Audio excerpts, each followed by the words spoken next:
ஆண்டவரே, அதிலிருந்து எங்களுக்கு சுகம் உண்டாயிருக்கிறது. ஆண்டவரே, அதிலிருந்து எங்களுக்கு ரட்சிப்பு உண்டாயிருக்கிறது. ஆண்டவரே, அதிலிருந்து எங்களுக்கு பலன் உண்டாயிருக்கிறது. ஆண்டவரே, உம்முடைய இரத்தத்திற்காகவும் ஆண்டவரே உம்முடைய சரீரத்திற்காகவும் நாங்கள் நன்றி செலுத்துகிறோம். ஆண்டவரே தகப்பனே, எங்களுக்காக நீர் ஆண்டவரே சகல பாவங்களையும் ஏற்றுக்கொண்டிரு. ஆண்டவரே, எங்களுடைய மீறுதல்களை ஆண்டவரே உண்மையில் ஏற்றுக்கொண்டிரு அப்பா. அதெல்லாம் நினைத்து பார்க்கிறோம் அப்பா. ஆண்டவரே, தேவ திட்டங்களை நாங்கள் நினைத்து பார்க்கிறோம். எங்களை ஆண்டவரே மீட்டுக்கொள்ள தேவன் எடுத்த பிரயாசங்களை நாங்கள் ஆண்டவரை யோசித்து கர்த்தரை மகிமைப்படுத்துகிறோம். ஆண்டவரே, மனுஷனை நினைப்பதற்கும் மனுஷனை நீர் சிந்திப்பதற்கும் அவன் எம்மாத்திரம் ஆண்டவரே ஒன்றுமில்லாத எங்களுக்காக ஆண்டவரே ஒரு பெரிய அற்புதத்தை செய்து கிறிஸ்துவை தந்து ஆண்டவரே எங்களுக்காக பெரிய பெரிய திட்டங்களை ஆண்டவரே நீர் ஆண்டவரே ஈது ஆண்டவரே எங்களை மீட்டுக் கொண்டிருக்கிறீரே. நன்றி செலுத்துகிறோம். உம்மை துதிக்கிறோம் அப்பா, உம்மை துதிக்கிறோம் ஆண்டவரே. ஆண்டவரே, கிறிஸ்துவுக்காக நன்றி செலுத்துகிறோம். கிறிஸ்துவின் ராஜ்யத்திற்காக நன்றி செலுத்துகிறோம். ஆண்டவரே, வரப்போகிற ஆண்டவரே கிறிஸ்துவின் பெரிய ராஜ்யத்திற்காக நன்றி செலுத்துகிறோம். அதில் எங்களையும் ஆண்டவரே ஒரு பாத்திரமாய் வைத்திருக்கிறது. எங்களையும் அதில் இணைத்திருக்கிறீர் அப்பா. அதற்காக நன்றி செலுத்துகிறோம். கிறிஸ்துவின் மூலமாக ஆண்டவரே கொடுக்கப்பட்ட ஆவியானவருக்கு நன்றி செலுத்துகிறோம். ஆண்டவரே, ஆவியானவர் எங்களுக்கு அச்சடையாளமாய் இருக்கிறாரே. ஆண்டவரே, வருங்காலத்திற்கு ஆண்டவரே எங்கள் மேல் தரிக்கப்பட்ட முத்திரையாய் இருக்கிறாரே. தகப்பனே, எல்லாம் உம்முடைய கிருபை, உம்முடைய தயவப்பா. இதெல்லாம் நினைத்து பார்க்கிறோம். கர்த்தர் நீர் நல்லவர், நீர் நல்லவர் ஆண்டவரே, நீர் நல்லவர் அப்பா. சர்வ சிருஷ்டிக்கும் எஜமானனாய் இருக்கிறீரே. உம்மை துதிக்கிறோம், ஸ்தோத்தரிக்கிறோம். உம்மை ஆண்டவரே உயர்த்துகிறோம். ஆண்டவரே, உம்மை மகிமைப்படுத்துகிறோம். கர்த்தாவே, எல்லா மகிமை உமக்கு செலுத்துகிறோம். ஹல்லேலூயா, ஹல்லேலூயா, ஹல்லேலூயா, ஹல்லேலூயா.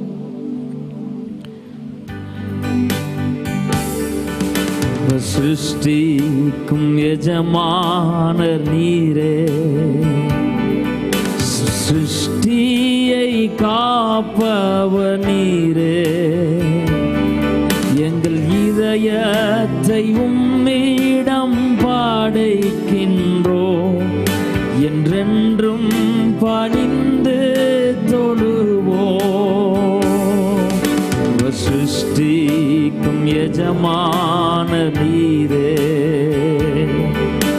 சிருஷ்டியை காப்பவ நீரே. உங்கள் இதயத்தை உம்மிடம் படைக்கின்றோம், என்றென்றும் பணிந்து தொழுவோம்.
என்றும் மாறாதே,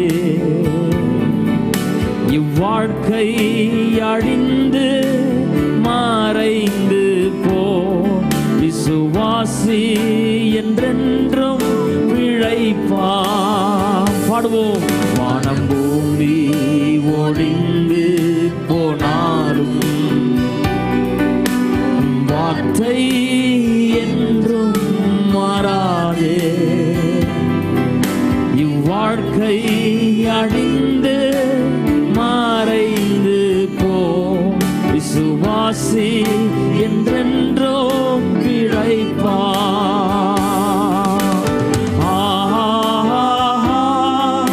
அல்லேலூயா,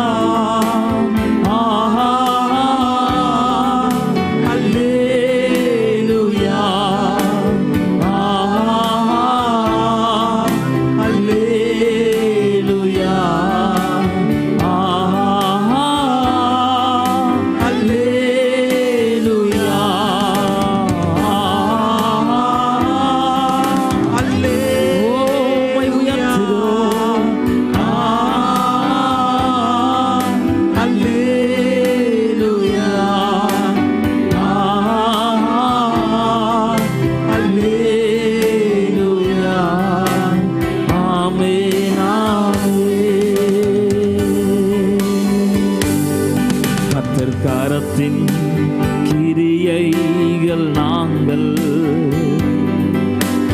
கிருபைகள் என் மேல் வைத்தீர். ஆவியாத்மா சரீரம் உம் சொந்தமே, அதை சாத்தான் தொடாமல் காப்பீர். கர்த்தர் கரத்தின் கிரியைகள் நாங்கள், கிருபைகள் மேல் ஊற்றி நீரே. ஆவியாத்மா சரீரம் உம் சொந்தமே, அதை சாத்தான் தொடாமல் காப்பீர். பாடுவோம்.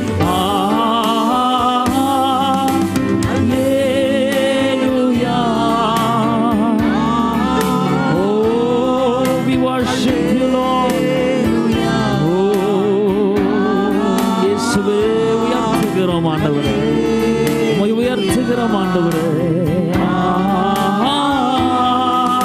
அல்லேலூயா அல்லேலூயா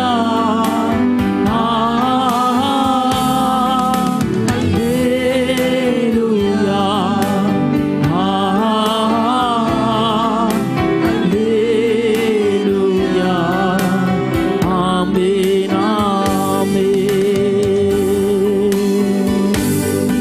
எல்லா மனித மாண்டவர் நீரே, எல்லா ஆசீர்வாதத்திற்கும் ஊற்றே. எங்கள் இதயத்தை உம்மிடம் படைக்கிறோம், எங்குகின்றோ உம் ஆசீர் பெறவே. எல்லா மனித ஆண்டவர் நீரே,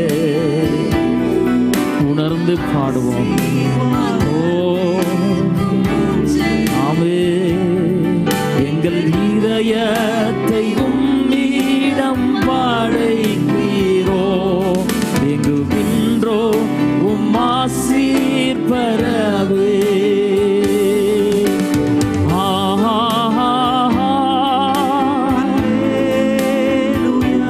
மனிதருக்கும் ஆண்டவராக இருக்கிறார், சர்வ சிருஷ்டிக்கும் எஜமானனாக இருக்கிறார். அல்லேலூயா அல்லேலூயா.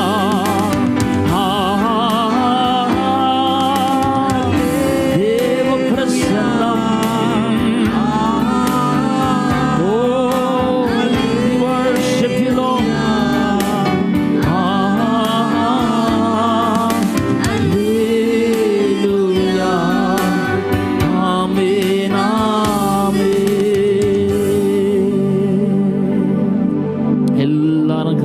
உயர்த்தி அவர் எல்லா மனுஷருக்கும் ஆண்டவராய் இருக்கிறார். சர்வ சிருஷ்டிக்கும் அவர் எஜமானனாய் இருக்கிறார்.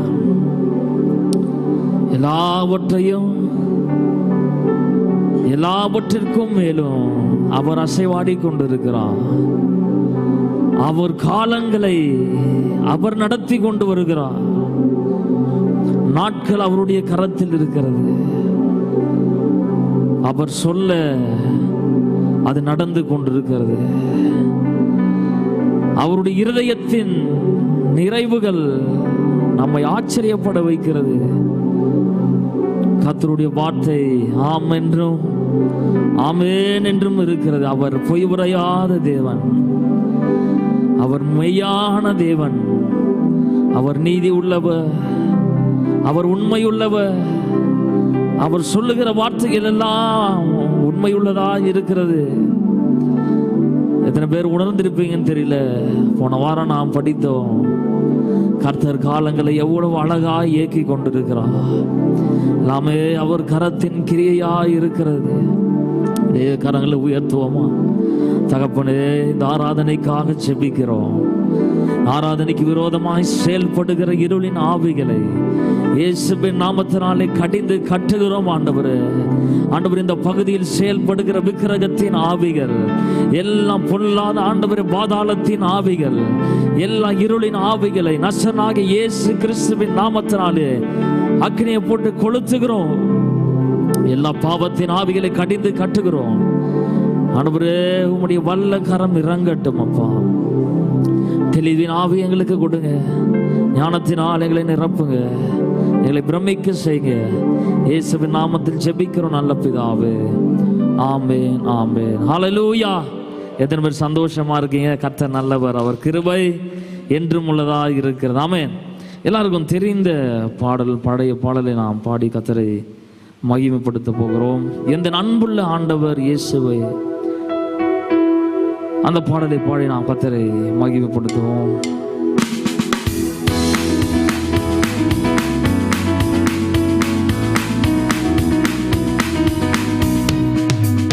எந்த அன்புள்ள ஆண்டவர் இயேசுவை நான் உந்தன் நாமத்தை போற்றிடுவேன். எந்த அன்புள்ள ஆண்டவர் இயேசுவை நான் உந்தன் நாமத்தை போற்றிடுவேன்.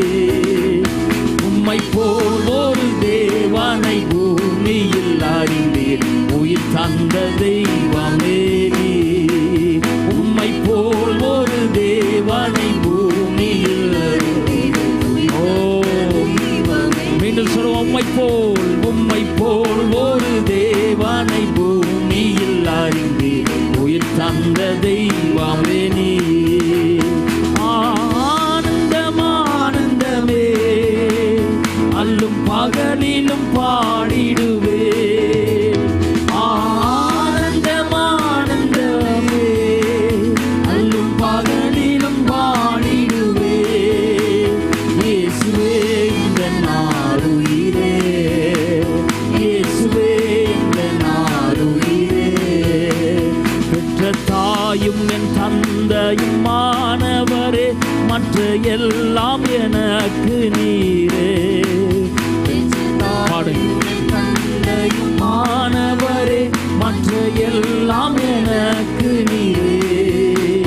வானம் பூமியும் யாவுமே மாறிடினும் நீரோ வாக்கு மாறாதவரே. வானம் பூமியும் யாவுமே மாறிடினும் நீரோ வாக்கு மாறாதவரே.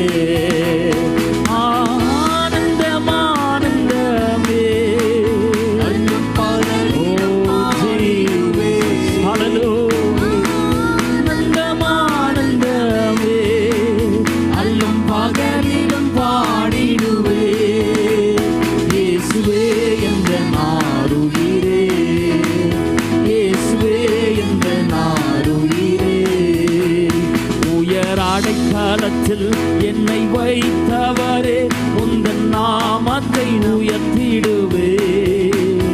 உயர் அடைக்கலத்தில் என்னை வைத்தவரே, உந்தன் நாமத்தை உயர்த்திடுவே. உம்மை அல்லாது பூமியில் யாரையும் நம்பிடும் உயிருள்ள தெய்வமே நீ. உம்மை அல்லாது யாரையும் பூமியில் நம்பிடும் உயிர் தந்த தெய்வமே நீ. ஆனந்தமே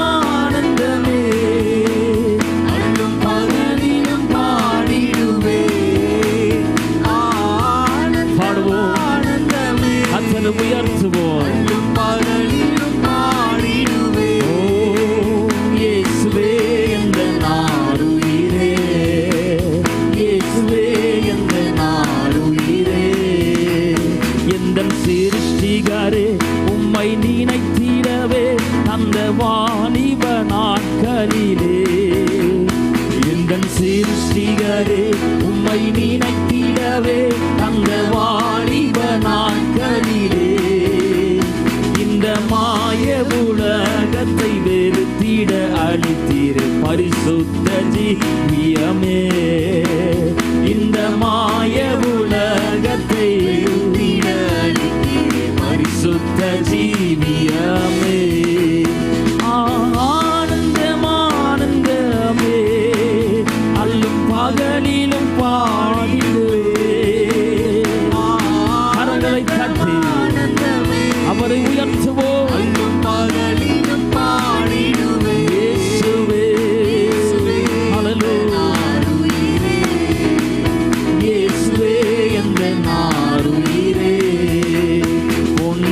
வெள்ளியுமே பெரும் பேர் புகழோ பண ஆஸ்தியும் வீணல்லவோ. பொன் வெள்ளியுமே பேர் புகழோ பண ஆஸ்தியும் வீணல்லவோ. பரலோகத்தின் செல்வமே என்னாரும் இயேசுவே போதும். ஆமே பரலோகத்தின் செல்வமே என்னாரும் இயேசு போதும் எனக்கு நீரே. மீண்டும் சொல்லுவோமா? பரலோகத்தின் செல்வமே என்னாரும் இயேசு போதும் எனக்கு நீரே. சொல்லுங்க, பரலோகத்தின் செல்வமே என்னாரும் இயேசு போதும் எனக்கு நீரே. ஆனந்தம் ஆனந்தமே அல்லும் பகலிலும் பாடிடுவே. ஆனந்தம் ஆனந்தமே அல்லும் பகலிலும் பாடிடுவே. இயேசுவே எங்கள் நாருயிரே, இயேசுவே எங்கள் நாருயிரே, இயேசுவே எங்கள் நாருயிரே, இயேசுவே எங்கள் நாருயிரே. சொல்லுங்க, இயேசுவே எங்கள் நாருயிரே, இயேசுவே எங்கள் நாருயிரே. உயர் அடைக்கலத்தில் என்னை வைத்தவரே, இந்த நாமத்தை நம்பிடுவே. உயர் அடைக்கலத்தில் என்னை வைத்தவரே, எங்களை உயர்த்துகிற தேவனே நம்பிடுவே. உம்மை நம்புகிறோம், ஆமே யாரையும் உம்மையே நம்புகிறோம் ஆண்டவரே. எங்கள் நம்பிக்கை, எங்கள் பஞ்சமே, எங்கள் கோட்டையே, எங்கள் குருகமே, உம்மையே நம்புகிறோம். உம்மை அல்லாது பூமியில் யாரையும் நம்பினேன். உயிருள்ள தெய்வமே நீ, உம்மை அல்லாது பூமியில் யாரையும் நம்பினேன். உயிருள்ள தெய்வமே நீ. ஆனந்தம் ஆனந்தமே அல்லும் பகலிலும் பாடிடுவே. ஆனந்தம் ஆனந்தமே அல்லும் பகலிலும் பாடிடுவே. இயேசுவே எங்கள் நாருயிரே, இயேசுவே எங்கள் நாருயிரே. தேவனுக்கே மகிமை, தெய்வத்துக்கே மகிமை, தேவனுக்கே மகிமை, தெய்வத்துக்கே மகிமை. என்னை தேடி வந்து மீட்டவரே, தினம் உமக்கே மகிமை. என்னை தேடி வந்து மீட்டவரே, தினம் உமக்கே மகிமை. ஐயா வாழ்க வாழ்க வாழ்க, உம் நாமம் வாழ்க. ஐயா இயேசுவே வாழ்க வாழ்க, உம் நாமம் வாழ்க. உன்னதத்தில் தேவனுக்கே மகிமை உண்டாகட்டும். சொல்லு, உன்னதத்தில் தேவனுக்கே மகிமை உண்டாகட்டும். இந்த பூமியிலே சமாதானமும் பிரியமும் உண்டாகட்டும். இந்த பூமியிலே சமாதானமும் பிரியமும் உண்டாகட்டும். ஐயா வாழ்க வாழ்க. நம்ம எல்லாரும் எழுந்து நின்று கர்த்தரை ஆராதிப்போமா? எழுந்து நின்று ஐயா வாழ்க வாழ்க வாழ்க வாழ்க, உம் நாமம் வாழ்க. எளிமையான எங்களையே என்றும் நினைப்பவரே, எளிமையான எங்களையே என்றும் நினைப்பவரே. எங்கள் ஒளிமயமே துணையாளரே,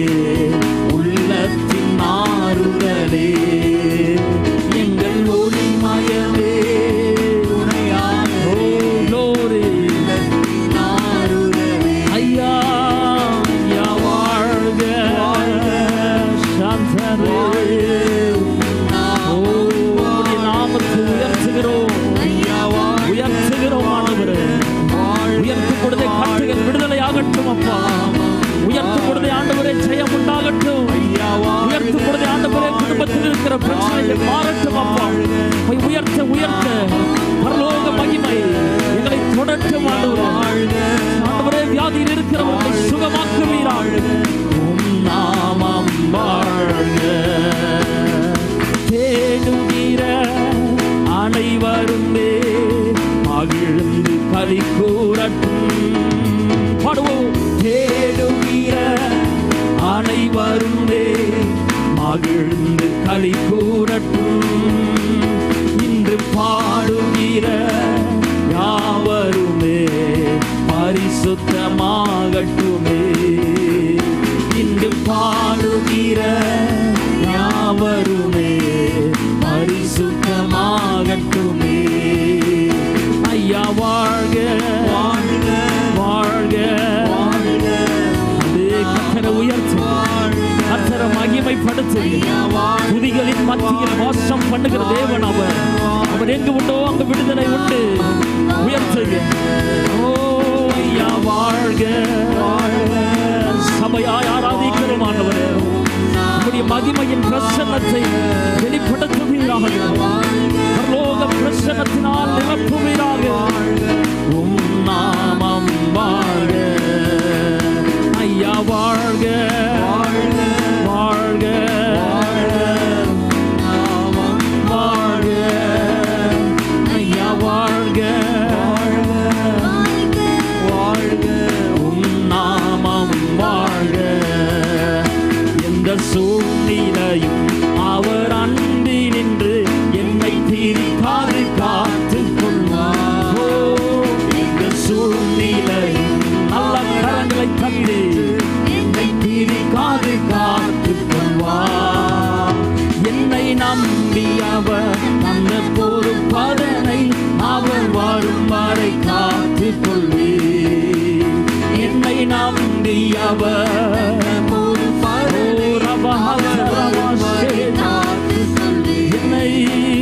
என்னை நம்பி அவர் கிருபைத்தாங்கானவர்.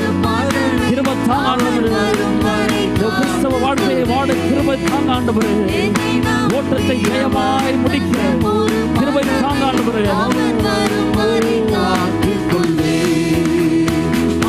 ஆனந்தம் ஆனந்தமே அல்லும் பகலிலும் பாடிடுவே. ஆனந்தம் ஆனந்தமே அல்லும் பகலிலும் பாடிடுவே. இயேசுவே என் ஆருயிரே. இயேசுவே எத்தனை பேர் சொல்ல முடியும்? இயேசுவே என் ஆருயிரே. இயேசுவே ஆருயிரே. அவர் வரும் நாளிலே என்னை காரம் அசைத்து அன்பாய் கூப்பிட்டு சேர்த்து கொள்வார். வரும் நாளிலே என்னை காரம் அசைத்து அன்பாய் கூப்பிட்டு சேர்த்து கொள்வார்.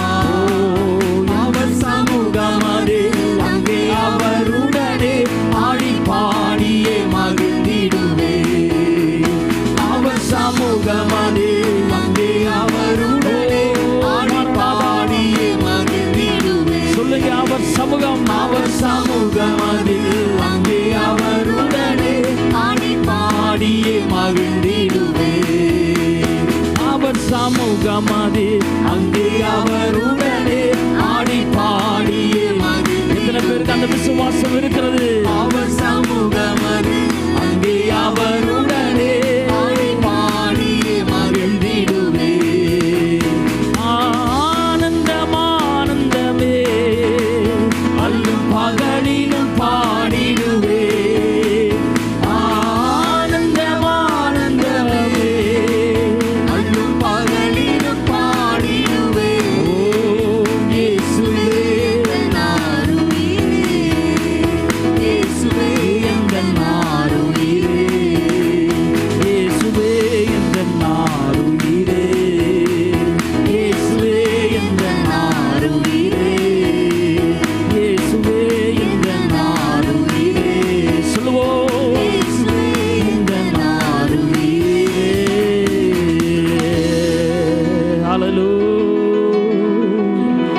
ஹல்லேலூயா ஹல்லேலூயா ஹல்லேலூயா ஹல்லேலூயா ஹல்லேலூயா, ஹல்லேலூயா. நல்ல கொஞ்ச நேரம் கண்களை மூடி வாயில திறந்து கர்த்தரை அப்படியே மகிமைப்படுத்துங்க. அவரை மகிமைப்படுத்துகிற இடத்திலே கர்த்தருடைய அற்புதங்கள் நடைபெறும். அவரை உயர்த்துகிற இடத்திலே விடுதலைகள் உண்டாகும். உம்மை உயர்த்துகிறோம் ராஜா, உம்மை உயர்த்துகிறோம், உம்மை உயர்த்துகிறோம். ஹல்லேலூயா, ஹல்லேலூயா, ஹல்லேலூயா, ஹல்லேலூயா. உம்மை உயர்த்துகிறோம். எல்லாரும் கரங்களை உயர்த்தி ஆண்டவரே உம்மை உயர்த்துகிறோம். துதிகளின் மத்தியில் வாசம் பண்ணுகிற எங்கள் தேவனே, நீர் ஆண்டவரே எருசலேம் வழியாய் நடந்து போகும் பொழுது அநேகர் சுகம் பெற்றார்களே.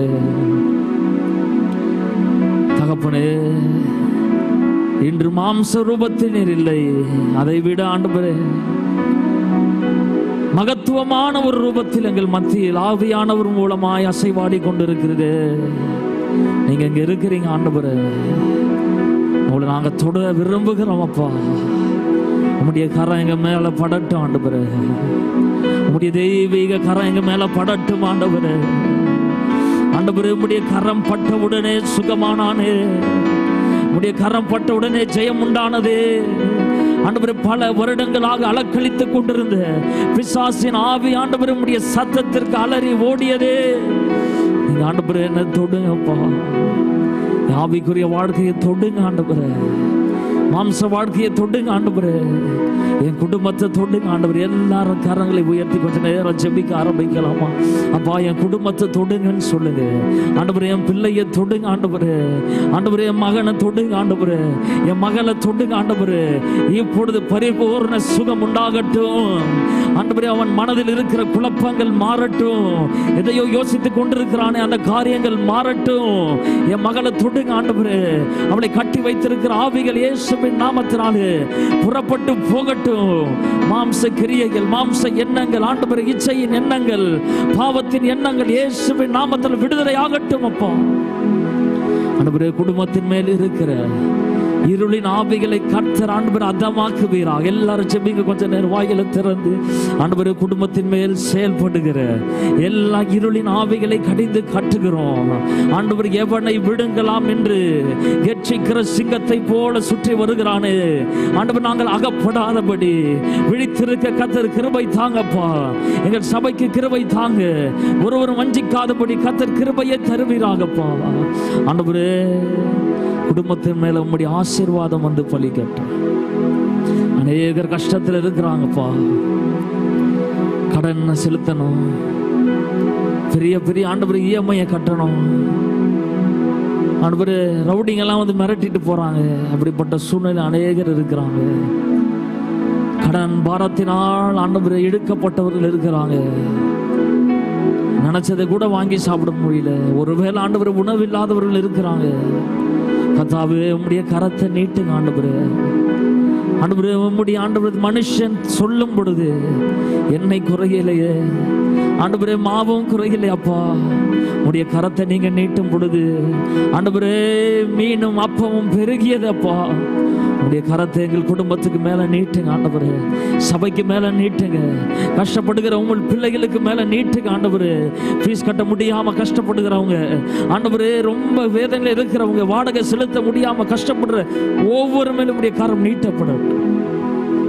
அதை ஆசீர்வதிப்பீராக. பிள்ளைங்க என்னென்ன ஆசைப்படுறாங்களோ அதை தந்து கர்த்தர் அவர்களை மகிழப்படுங்க ஆண்டவரே. அநேகர் பைக் வாங்கணும்னு ஆசைப்படுறாங்க, கார் வாங்கணும்னு இருக்காங்க ஆண்டவர், சொந்த வீட்டை கட்டணும்னு இருக்கிறாங்க, ஒரு லேண்டை வாங்கணும்னு இருக்கிறாங்க. கர்த்தருடைய கரம் அவர்களை ஆசீர்வதிக்கட்டும். அநேகர் தங்கள் பெண் பிள்ளைகளுக்காக கவலைப்பட்டு கொண்டு இருக்கிறாங்க. கர்த்தர் சீக்கிரம் ஏற்ற துணையை கொண்டு வாங்க. கர்ப்பத்தின் கனி ஆண்டவரை திறங்க ஆண்டவரை, ஏற்ற ஆண்டவரை மகளை வீட்டுக்கு கொண்டு வருவீராகப்பா. இந்த கரத்தில் ஒப்பு கொடுக்கிறோம், ஒப்பு கொடுக்கிறோம், ஒப்பு கொடுக்கிறோம். கடைசி எல்லாரும் கரங்களை உயர்த்தி வியாதியாக இருக்கிற ஒவ்வொருக்காக செபிக்க போகிறோம்ப்பா. உம்முடைய தழும்புகளால் சுகமானோம் என்று வேதம் சொல்லுகிறது. சுகத்தை அனுப்புங்க ஆண்டவரே. வாயில திறந்து எல்லாரும் சொல்லுங்க, இயேசுவே உம்முடைய சுகத்தை நீர் உங்க பிள்ளைகளுக்கு மேல அனுப்புவீராகப்பா. அனுப்புங்க ஆண்டவரே. ஒருவரும் கெட்டு போகிறது உமக்கு சித்தம் இல்லையாப்பா. உம்முடைய பிள்ளைகள் ஆண்டவரே வேதனையோடு இருக்கிறாங்களே, யோபு போல நின்று கொண்டு இருக்கிறாங்களே, சுகமாக்கும் அப்பா. சுகத்தின் வல்லமை இறங்கட்டும். இப்பொழுதே கர்த்தர் தொட்டு சுகமாக்குவீராக. உம்மை துதிக்கிறோம், ஸ்தோத்தரிக்கிறோம். கடைசி எல்லாரும் ஆண்டவரை நோக்கி பார்த்து, அப்பா உம்முடைய வருகை சமீபமாக இருக்கு. ஒரு பக்கம் ஆண்டவரே பாவத்தின் கிரியையும் பெருகி கொண்டிருக்கிறது, எங்களை நீர் ஆயத்தப்படுத்தும். இரண்டாவது, எங்களுக்கு ஆண்டவரே பரலோகத்துக்கு வரும்பொழுது வெறும் கையனா நாங்கள் வரக்கூடாது. ஒரு திரள் கூட்ட ஆத்துமாக்களை கொடுங்க. எல்லாரும் செபிப்போமா? அப்பா நாங்கள் பரலோகத்துக்கு வரும் பொழுது வெறும் கையனா நாங்கள் வரக்கூடாது ஆண்டவரே. வெறும் கையனா நாங்கள் வந்து நிற்கக்கூடாது, எம்டி ஹேண்ட்ஸோடு நிற்கக்கூடாது. திரள் கூட்ட ஆத்துமாக்களை ரட்சிப்புக்கு நேராய் நடத்தணும் ஆண்டவரே. பாரத்தை கொடுங்க, தாகத்தை கொடுங்க, ஓட உதவி செய்யுங்க ஆண்டவரே. இப்பொழுது இந்த பகுதியில் இருக்கிற ஜனங்களுக்காக ஜெபிக்கிறோம். ரட்சிக்கப்படாத குடும்பங்கள் ரட்சிக்கப்படட்டும் ஆண்டவரே. இப்பொழுது உம்முடைய ரட்சிப்பின் கரம் நீட்டப்படட்டும் ஆண்டவரே. யாரெல்லாம் கட்டி வைக்கப்பட்டிருக்கிறார்களோ கர்த்தர் கட்டவிழ்ப்பீராக. ரட்சிப்பை தந்து தகப்பனை அவர்களை கிறிஸ்துவுக்குள்ளாய் நடத்துவீராக. இந்த பகுதியில் செயல்படுகிற விக்கிரகத்தின் ஆவிகள், ரட்சிப்புக்கு விரோதமாய் செயல்படுகிற ஆவிகளை கட்டுகிறோம். எல்லாரும் அப்படியே கரங்களை உயர்த்துங்க. நாலா திசையும் அப்படியே கரங்களை சுட்டு தகப்பனே உங்களுடைய வல்லமை இந்த பகுதி முழுவதும் இறங்கட்டும். எங்களுக்கு ஆத்மாக்களை நீங்க தாங்க, இல்லை எங்கள் ஜீவன் எடுத்துருங்கப்பா. உங்களுக்கு என்ன வயதாவது சொல்லுங்கப்பா. 50 ஆயிடுச்சு, இன்னும் கொஞ்ச நாள் இருக்கு, அதுக்குள்ள ஒரு திரள் கூட்டத்தை கொடுங்க ஆண்டவரே. 20 ஆயிடுச்சு, ஒரு திரள் கூட்டத்தை கொடுங்க. இன்னும் கொஞ்ச நாள் தான் இருக்கு, 40 வருஷம் தான் இருக்கு ஆண்டவரே. 30 ஆயிடுச்சு, இன்னும் ஒரு ஆண்டவரே 30 ஆண்டுகள் தான் இருக்கு பலன் தகப்பனே. ஆத்துமாக்கள் அதுக்குள்ள ஆண்டவரே ரட்சிப்புக்குள்ள நடத்த கிருபை தாங்கப்பா, கிருபை தாங்க ஆண்டவரே, கிருபை தாங்க ஆண்டவரே.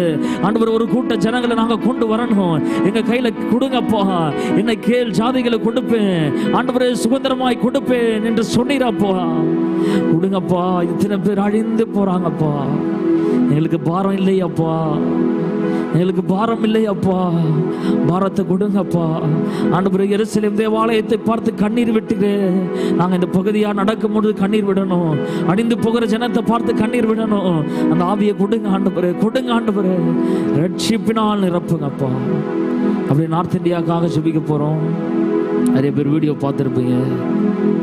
கிறிஸ்தவரெல்லாம் குடும்பப்படுத்துகிறாங்கன்னு கேள்விப்படுகிறோம். அநேகரை சுட்டு போடுறாங்க, வேதாகம வைத்து கொள்ளக்கூடாதுன்னு சொல்கிறாங்க. என்ன நியூஸ்ன்னு எனக்கு சரியாக தெரியல. ஆனால் எல்லாரும் கரங்களை வச்சப்பா உடைய பிள்ளைகளுக்கு வேண்டிய பலனை தாங்க ஆண்டவருடைய பிள்ளைகளை. ஆண்டவரை சகிக்கக்கூடிய அந்த ஆண்டவரை பலனை தாங்க ஆண்டவரை. சுடுறாங்க, சிறு பிள்ளையை மிதிக்கிறாங்க, அடிக்கிறாங்க ஆண்டவரை. தலையிலேயே சுட்டு ஆண்டவரை வீழ்த்துறாங்க தகப்பனே. அந்த குடும்பங்களுக்கு எல்லாம் ஆறுதலை அனுப்புவீராக, தைரியத்தின் ஆவியை தருவீராக. தானியேலுக்குள்ள இருந்த தைரியம், ஷாத்ராக் மேஷாக் ஆபேத்நேகோவுக்குள்ள இருந்த தைரியம், செத்தாலும் சாவோம் கிறிஸ்துவாக சாவோம் என்ற தைரியத்தின் ஆவினால் நிரப்புவீராக. கர்த்தர் பலப்படுத்தும், ஆசீர்வதியும். இயேசுவின் நாமத்தில் ஜெபிக்கிற நல்ல பிதாவே, ஆமென், ஆமென். எல்லாரும் உட்கார்ந்து கொள்வோம். உட்கார்றதுக்கு முன்பதாக கீழே உட்கார்றவங்க இந்த வாரம் மட்டும், சில பேர் கால் வலி இருக்குது அப்படின்னா பரவாயில்ல, நீங்கள் கீழே உட்காருங்க, தப்பு இல்லை. மற்றவங்க கொஞ்சம் அப்படி மேலே வந்துட்டீங்கன்னா நல்லாயிருக்கும். கால் வலி இருக்கவங்க நீங்கள் கீழே உட்காருங்க, நோ ப்ராப்ளம், பிரச்சனை இல்லை. கொஞ்சம் அப்படி வந்துட்டீங்கன்னா கொஞ்சம் நலமாக இருக்கும்.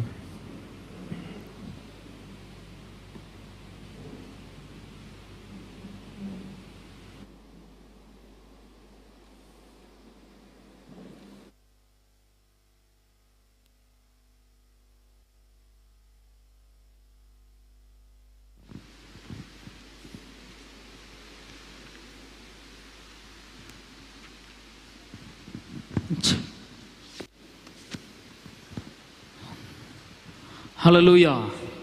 கர்த்தர் நல்லவர், அவர் கிருபை என்றும் உள்ளதாக இருக்கிறது. ஆமென். அவர் அற்புதமானவர். அவரை போல ஒரு தெய்வம் இந்த உலகத்தில் ஒருவருமே இல்லை. அவர் நல்லவர். ஆமென். தொடர்ச்சியாக நாம் கர்த்தருடைய வார்த்தையை தியானித்து கொண்டு வருகிறோம். இதை குறித்து கவனிக்கிறோன்னா, இன்டர் டெஸ்டமெண்டல் பீரியட் அப்படின்னு சொல்லுவாங்க. இப்போ பழைய ஏற்பாட்டுக்கு ஓல்டு டெஸ்டமெண்ட் சொல்கிறோம், புதிய ஏற்பாட்டுக்கு நியூ டெஸ்டமெண்ட் சொல்கிறோம். அப்போ இதற்கு நடுவில் என்ன இருக்குன்னா, ஒரு 400 வருட ஒரு இடைவேளை இருக்கிறது. மலாக்கியோட நமக்கு கடைசியாய் முடிகிறது. ஆனால் அதுக்கு அப்புறம் பார்த்தீங்கன்னா என்ன நடந்தது, என்ன சம்பவங்கள் சம்பவித்தது, பழைய ஏற்பாட்டில் பார்க்குறோம், அவங்க என்ன பைபிள் வச்சுருந்தாங்க? எபிரேய பைபிளில் தான் அவங்க வாசித்தாங்க. புதிய ஏற்பாட்டில் பார்க்குறோம், கிறிஸ்து வந்த உடனே எதை எடுத்து வாசிக்கிறாருன்னா கிரேக்கில் எழுதப்பட்டதை எடுத்து வாசிக்கிறார். கிரீக் லாங்குவேஜில் என்ன பண்ணுறாரு? பேசுகிறாரு. ஆனால் அவங்களுடைய மொழி என்ன? எபிரேய மொழி. ஆனால் பார்க்குறோம் மலாக்கி வரையும் அப்படி தான் இருக்குது. எல்லாரும் அதை தான் ஃபாலோ பண்ணுறாங்க. பழைய ஏற்பாடுனா ஈப்ரூ பைபிளை ஃபாலோ பண்ணுறாங்க.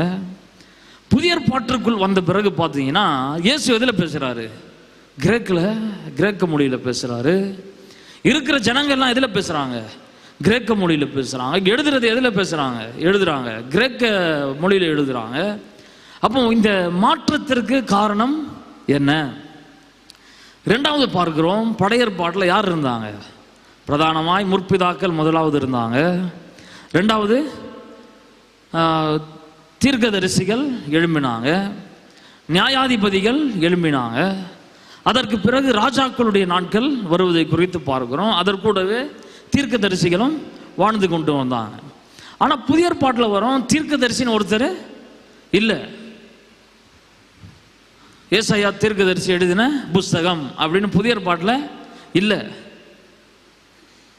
தீர்க்கதரிசி யோவான் எழுதின புஸ்தகம் அப்படின்னு எழுதப்படலை. தீர்க்கதரிசி மார்க் எழுதின புஸ்தகம்னு எழுதப்படலை. அப்போ தீர்க்கதரிசிகளுடைய அந்த காலங்களை நம்ம பார்க்க முடியல. புதிய ஏற்பாட்டில் என்ன பார்க்குறோன்னா பரிசேயர்களை குறித்து வாசிக்கிறோம். பரிசேயர்னு ஒரு கான்செப்டே எங்கே இல்லை. பழைய ஏற்பாட்டில் அப்படி நம்ம பார்க்கவே இல்லை. எங்கேயுமே பரிசேயர் சதிசேயர் நம்ம வாசிக்கிறதே இல்லை. அப்போ புதிய ஏற்பாட்டில் பார்த்தீங்கன்னா பரிசேயர்னு ஒருத்தவங்க புதுசாக வராங்க, சதுசேயர்னு ஒருத்தவங்க புதிதாக வராங்க. அப்புறம் பார்க்குறோம் பழைய ஏற்பாட்டில் தேவாலயம் மாத்திரம்தான், எல்லாருக்கும் தெரியும், தேவாலயத்தில் தான் ஆராதிச்சாங்க. புதிய ஏற்பாட்டில் பார்த்தோன்னா சினகாகுன்னு சொல்கிறாங்க. சின்ன சின்ன அவர்கள் கூடி ஆராதிக்கக்கூடிய ஒரு இடம் சினகாக் அப்படின்னு சொல்கிறாங்க. சின்ன சின்ன இடத்துல ஆராதிக்கிறாங்க. அந்த ஒரு கான்செப்ட் எங்கே இல்லைன்னா பழைய ஏற்பாட்டில் எங்கேயுமே நீங்கள் வாசிக்கவே முடியாது. சினகாக்னு ஒன்று இல்லவே இல்லை. அப்போ இவ்வளோ பெரிய ஒரு மாற்றம், ஒரு பெரிய ஒரு சேஞ்ச், பெரிய ஒரு மாற்றத்தை நான் பார்த்து கொண்டிருக்கிறோம். லாங்குவேஜில் மாற்றம், பிளேஸ் ஆஃப் வர்ஷிப், அவர்கள் ஆராதிக்கிற இடத்துல மாற்றம், பொலிட்டிக்கல் கண்டிஷன், ஆட்சி செய்த ஆட்சிகளில் மாற்றம், யூத தலைவர்களில் மாற்றம், வேதாகம மொழியில் என்னது மாற்றம், உலக மொழியில் பெரிய ஒரு மாற்றம். எல்லாத்துலேயும் பார்த்தீங்கன்னா கிறிஸ்து வரும்பொழுது ஒரு பெரிய ஒரு சேஞ்சை நம்ம பார்க்கிறோம். அப்போ இதுக்கு ரகசியம் என்ன? ஏன் இவ்வளோ பெரிய மாற்றம்? என்ன நடந்தது? என்ன நடந்திருக்கும்? அதை குறித்து தான் நாம் போன வாரம் நாம் கவனித்தோம். இந்த இன்டர் டெஸ்டமெண்டல், அந்த மத்திய 400 ஆண்டுகளில் என்ன சம்பவித்தது என்பதை குறித்து நாம் கவனித்தோம். அப்போ போன வாரம் சொன்னது போல கலாத்தியர் 4ஆம் அதிகாரம் 4ஆம் வசனம் நம்முடைய ஆதார வசனமாக இருக்கிறது. கலாத்தியர் 4:4. At the fullness of time God sent his son. வாசிங்க. காலம் நிறைவேறின போது, காலம் நிறைவேறின போது ஸ்திரீயினிடத்தில் பிறந்தவரும், ஸ்திரீயினிடத்தில் பிறந்தவரும், நியாயப்பிரமாணத்திற்கு கீழானவரும் ஆகிய தம்முடைய குமாரனை தேவன் அனுப்பினார். காலம் நிறைவேறின போது தேவன் தன்னுடைய குமாரனை அனுப்பினார். இதுக்கு ஒரு பெரிய அர்த்தமே இருக்கு. இந்த வசனத்தை நம்ம போக போக என்ன பண்ணுவோம்னா தியானிப்போம். அதை நம்ம வாசிக்கும் பொழுது நமக்கு புரியும். அப்போ காலம் நிறைவேறின போதுனா என்ன அப்படி குறித்து நான் பார்த்தோம். திருப்பி ஒரு கிளான்ஸ் உங்களுக்கு நான் கொடுக்க விரும்புகிறேன். அப்போ உங்களுக்கு கொஞ்சம் புரியும். அப்போது நான் பார்க்கும் பொழுது அந்த நோவாவுடைய இது போடுங்க.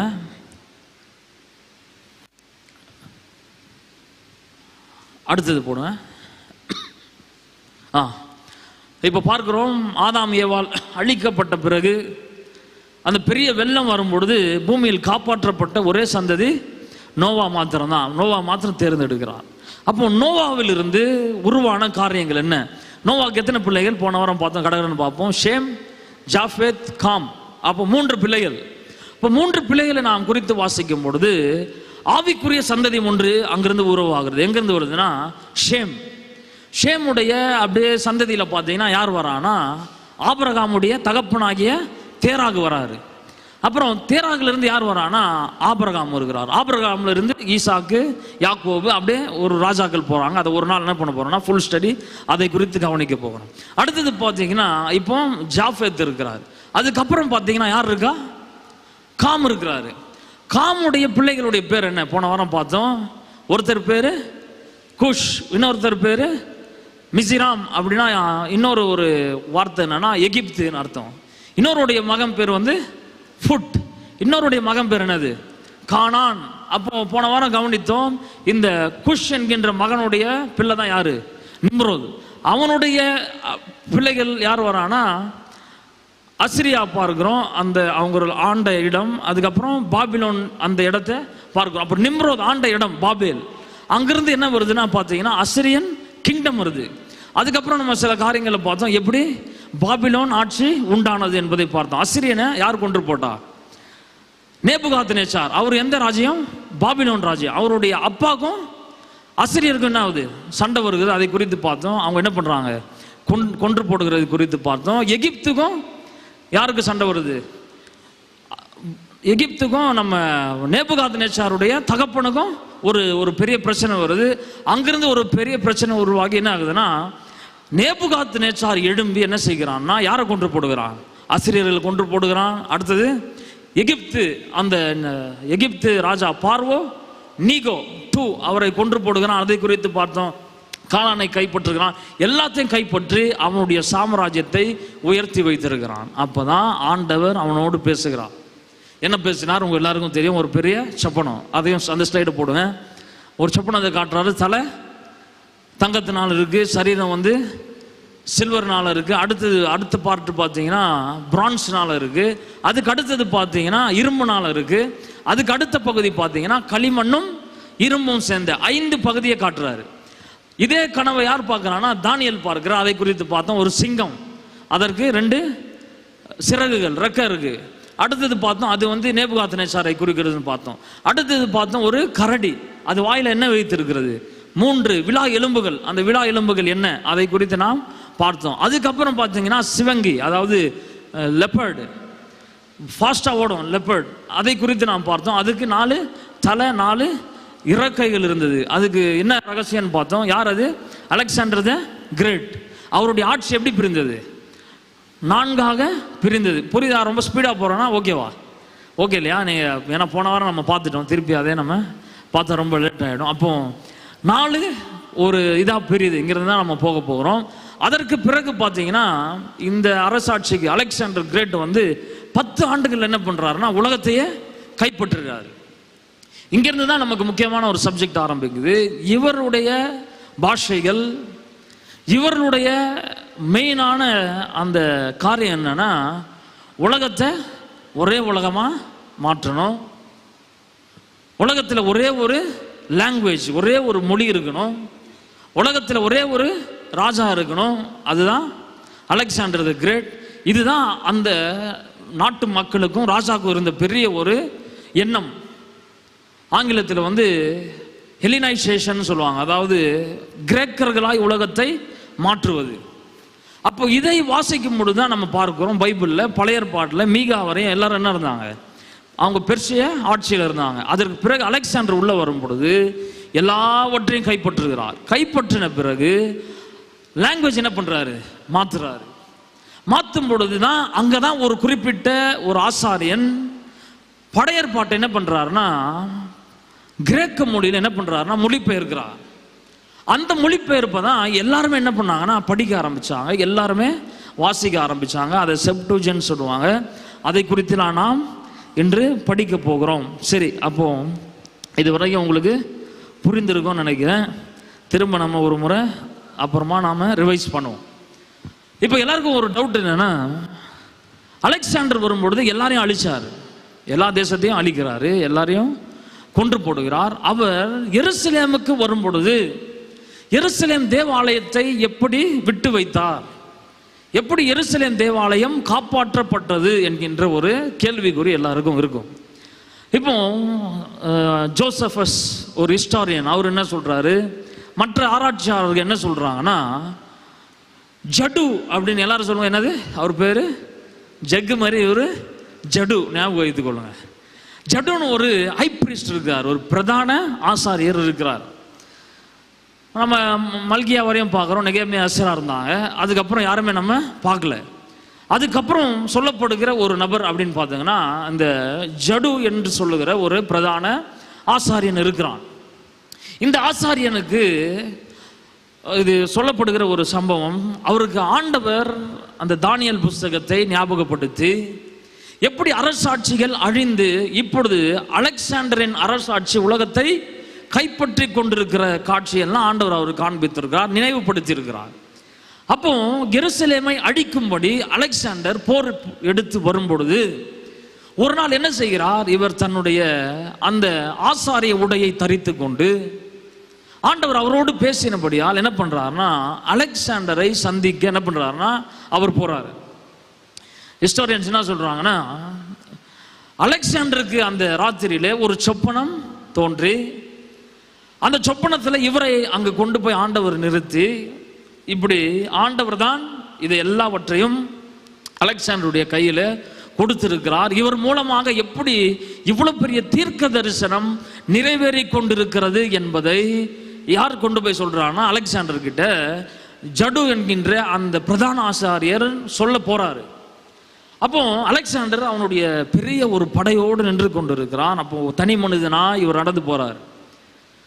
போகும்பொழுது அலெக்சாண்டர் அவர் பார்த்த உடனே, நேற்று இரவு சொப்பனத்தில் இவரை பார்த்தேனே அப்படின்னு சொல்லிட்டு உடனே இறங்கி என்ன பண்றாருன்னா அந்த தேவ மனுஷனுக்கு முன்பதாக அலெக்சாண்டர் விழுந்து பணிந்தார் என்று சொல்லப்படுகிறது, ஒரு கூற்று சொல்லப்படுகிறது. அப்போ அந்த பிரதான ஆசாரியர் ஆண்டவர் எப்படி இவரை கொண்டு இந்த காரியத்தை செய்தார் என்பதை என்ன பண்றாங்க எல்லாம் அதை குறித்து சொன்ன பிறகு இந்த தேவ ஆலயத்திற்கு என்ன வந்ததுன்னா பாதுகாப்பு. அதை யாருமே தொடலை.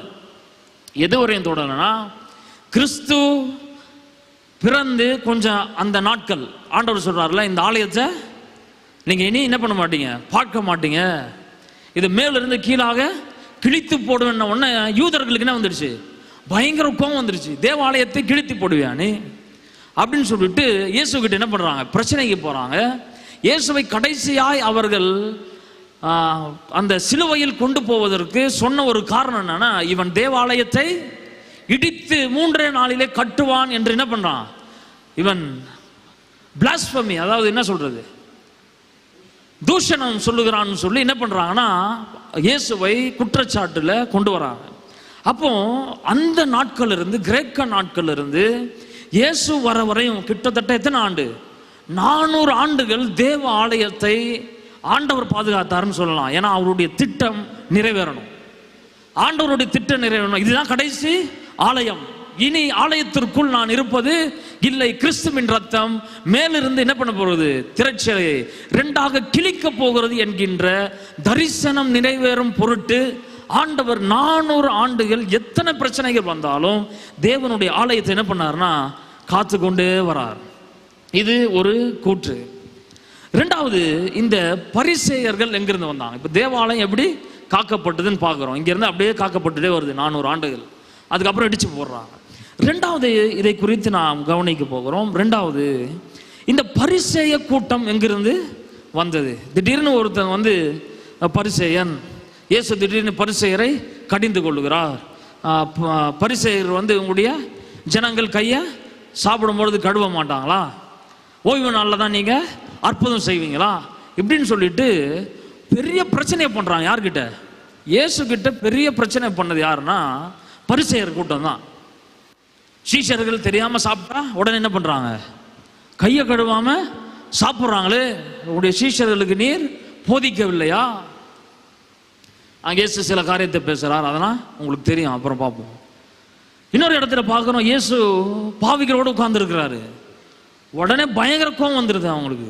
நீர் என்ன பாவிகளோடு அமர்ந்து கொண்டிருக்கிறீங்க, பாவிகள் கூட்டத்தோடு உங்களுக்கு என்ன வேலை அப்படின்னு சொல்லி என்ன பண்றாங்க, சண்டையிடுகிறாங்க, பெரிய பிரச்சனை பண்றாங்க.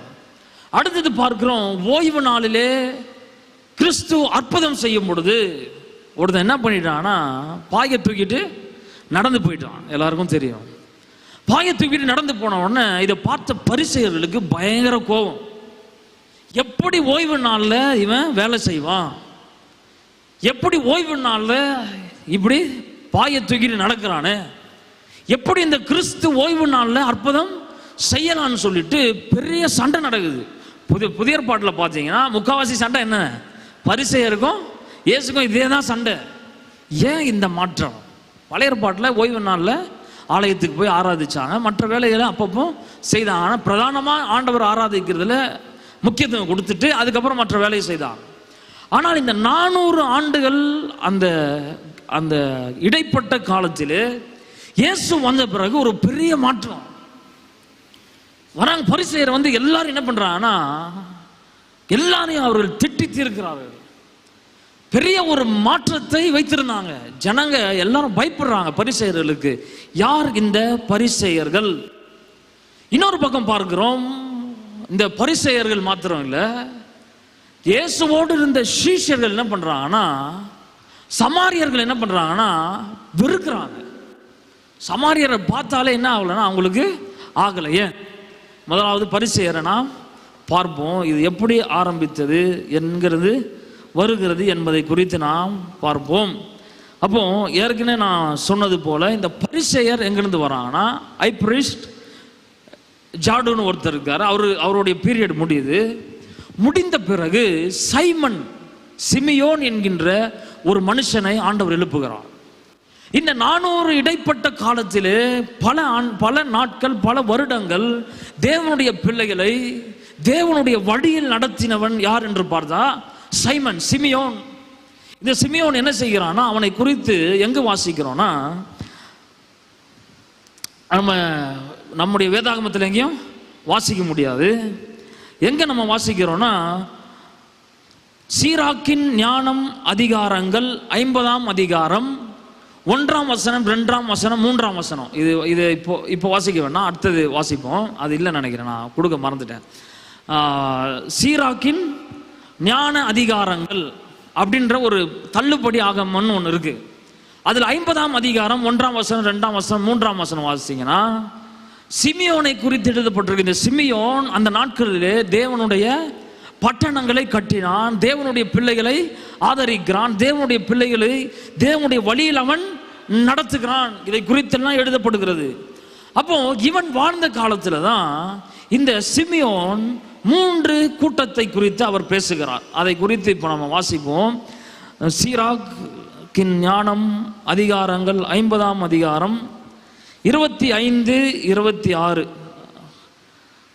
வாசிங்களா. 25, 26, 24, 25 அனுப்பலையா? நான் அது அனுப்பியிருப்பேன் பாருங்க. சீராக் சாப்டர் 50. இங்கிலீஷில் தான், இங்கிலீஷில் அனுப்பியிருக்கணும், தமிழில் நான் தமிழ் அனுப்பலை. நான் அது அனுப்புகிறேன். ஒரு நிமிஷம்.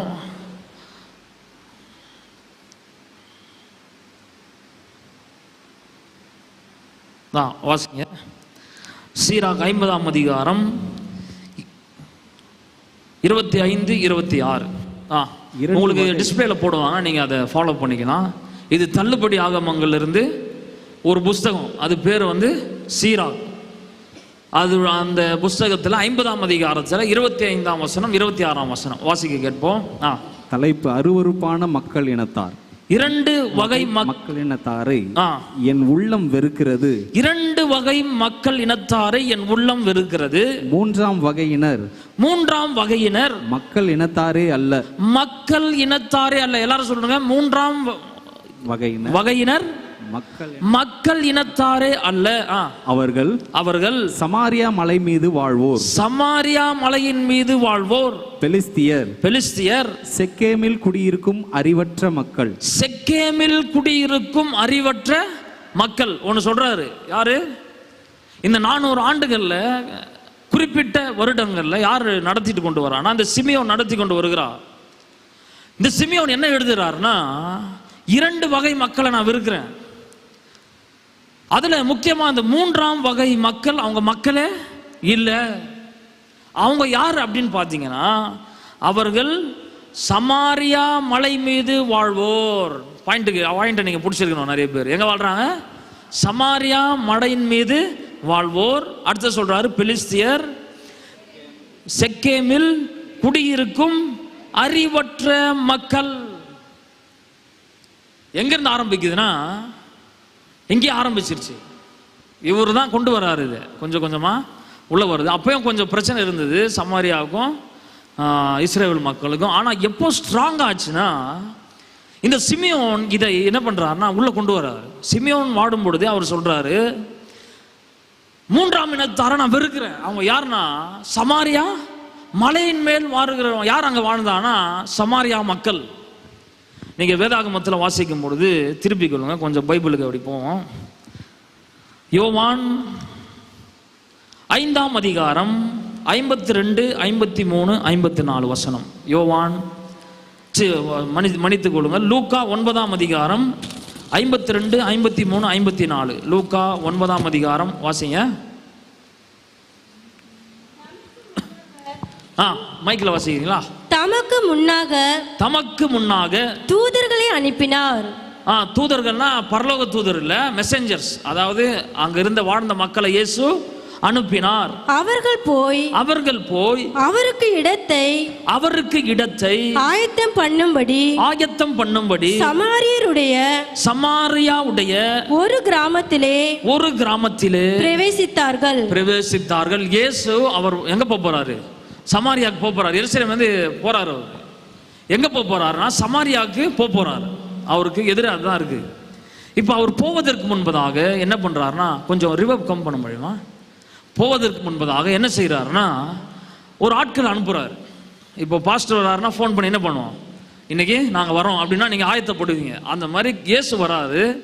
அப்போ ஃபோன் பண்ணி சொல்ல முடியாது. இப்போ என்ன பண்ணணும், ஜனக்கூட்டத்தை சேர்க்கிறோம், இயேசு வராருன்ற நியூஸை அவங்களுக்கு சொல்லணும். அதனால தூதரை அனுப்புறார். தேவ தூதன் இல்லை, தூதரை அனுப்பினார். இப்போ தூதர் எங்கே போறாங்கன்னா சமாரியாவுக்கு போறாங்க. போய் இயேசு வருகிறார் என்பதை குறித்து அவர்கள் சொல்லும் பொழுது அவங்களுடைய ரெஸ்பான்ஸ் என்ன? 53 வாசிங்க. அவர் எருசலேமுக்கு போக நோக்கமாய் இருந்தபடியினால் அவர் அந்த ஊரார் அவரை ஏற்றுக்கொள்ளவில்லை. சமாரியா ஊரார் இயேசுவை ஏற்றுக்கொள்ளவில்லை.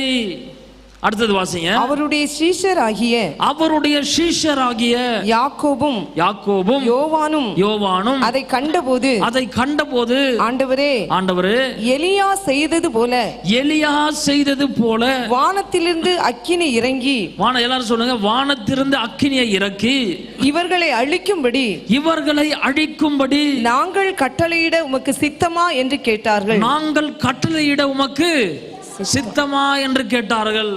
எங்க ஆரம்பிச்சது? 400 வருஷம் கேப்ல சிமியோன் கிட்ட ஆரம்பிக்குது. சிமியோன் சொல்றாரு, சமாரியா மலையின் மேல் இருக்கிற ஜனம் அது ஜனமே இல்லை அப்படின்ற ஒரு மக்கள் கூட்டத்தை பார்த்து இது ஜனமே இல்லைன்னா அவங்க எவ்வளவு கோபம் வரும். அப்போ யார் சொன்னதுன்னா சிமியோன் பிரதான ஆசிரியர் சொல்லுகிறார். அப்போ அதோடைய பிரதிபலிப்பை நம்ம புதிய ஏற்பாட்டில் பார்க்கிறோம். புதிய ஏற்பாட்டில் இயேசு வர்றாருன்னா ஜனங்க என்ன பண்ண மாட்டாங்க, சமாரியால ஏற்றுக்கொள்ள. இயேசு வர்றாருப்பா, அற்புதம் செய்ய, அவர் யூதர், எங்களால் ஏற்றுக்கொள்ள முடியாது. இதை பார்த்த சீஷர்களுக்கு யாக்கோபுக்கும் யோவானுக்கும் கோபம் ஏறுது. இயேசுவே நீங்க அவமதிக்கிறீங்களா? உடனே சொல்றாங்க, இயேசுவே வானத்திலிருந்து அக்கினி இறக்கிட்டுமா? அவங்களோட கேள்வி வைப்பாங்க. அப்போ நமக்கு வந்து இது ஒரு சிரிப்பான கான்வர்சேஷனாக இருக்கு. அப்போ வந்து ரொம்ப ஹீட்டடான ஒரு கான்வர்சேஷன். விட்டா என்ன பண்ணுவார், பேதுரு யோவான் யாக்கோபெல்லாம் போய் கத்தி எடுத்து காதை வெட்டுற ஆட்கள், அந்த மாதிரி ஆளு ரெடியா இருக்கிறாங்க. இப்ப சொல்றாங்க, நிறைய பேர் இருக்காங்களே, கத்தி வச்சு வெட்ட முடியாது, மேல வந்து அக்கினிய இறக்கிடலாமா ஆண்டவர், இவங்களை ஒண்ணு இல்லாம பண்ணிடலாமா? ஏன்னா ரகசியம் என்னன்னா, அவர்கள் யூதர்களா இருந்தா அப்படி சொல்லியிருக்க மாட்டாங்க. அவர்கள் சமாரியா ஜனமா இருக்கிறபடியால் அவங்களாம் ஒரு மனுஷனே கிடையாது, இவர்கள் இருக்கவே கூடாது என்று சொல்லி என்ன பண்றாங்கன்னா அக்கினி இறக்கலாமா அப்படின்றாங்க. இயேசு சொல்றாரு, இப்படி என்ன ஆவி உங்களுக்கு இருக்கு, என்ன ஆவியை வைத்திருக்கிறீர்கள் என்று சொல்லி என்ன பண்றாரு, அவர்களை அதட்டினா. சரி, இது ஒண்ணு விட்டுருவோம். இன்னொரு காரியத்தை பார்ப்போம். இது கூட கொஞ்சம் பெரிய ஈவெண்ட். அதாவது இயேசு வராரு, அவர் ரிஜெக்ட் பண்றாங்க, கோவம் வருது. இன்னொரு சம்பவத்தை கவனிப்போம். யோவான் 4ஆம் அதிகாரம் 9ஆம் வசனம் 10ஆம் வசனம் வாசிங்க. யோவான் 4:9-10.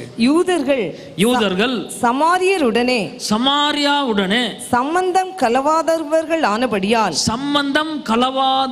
ஆனபடியால் சமாரியா ஸ்திரீ அவரை நோக்கி இயேசுவை நோக்கி நீர் யூதனாயிருக்க சமாரியா ஸ்திரீயாகிய என்னிடத்தில் தாகத்துக்கு தா என்று எப்படி கேட்கலாம் என்றாள். இது என்ன அது தாகமா இருக்கு, கிணத்தாண்டில நீ தண்ணி எடுக்க வர, என்கிட்ட குடமும் இல்லை, எதுவும் எடுத்து குடிக்கிறதுக்கு எதுவும் இல்லை, நீ தண்ணி எடுக்கிறியாமா, கொஞ்சம் எனக்கு தண்ணி கொடு அப்படின்னு கேட்குறாரு.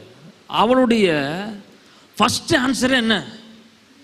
நீர் யூதராய் இருக்க, நான் சமாரியா ஸ்திரீயாய் இருக்க, என்னிடத்தில் தாகத்துக்கு தா என்று எப்படி கேட்கலாம் என்றால். எப்படி கேட்கலாம்? மேபி இது ஒரு ஸ்ட்ராங்கான ஒரு விஷயமா கூட இருக்கலாம், ரொம்ப கோபமா கூட பேசியிருக்கலாம். நீ யூதரா இருக்கிற, நான் சமாரியா, என்கிட்ட தண்ணி கேட்குறியா அப்படின்னு நம்ம மொழியில சொல்ல போனா அப்படி கூட இருக்கலாம், கோபமா கூட பேசியிருக்கலாம்.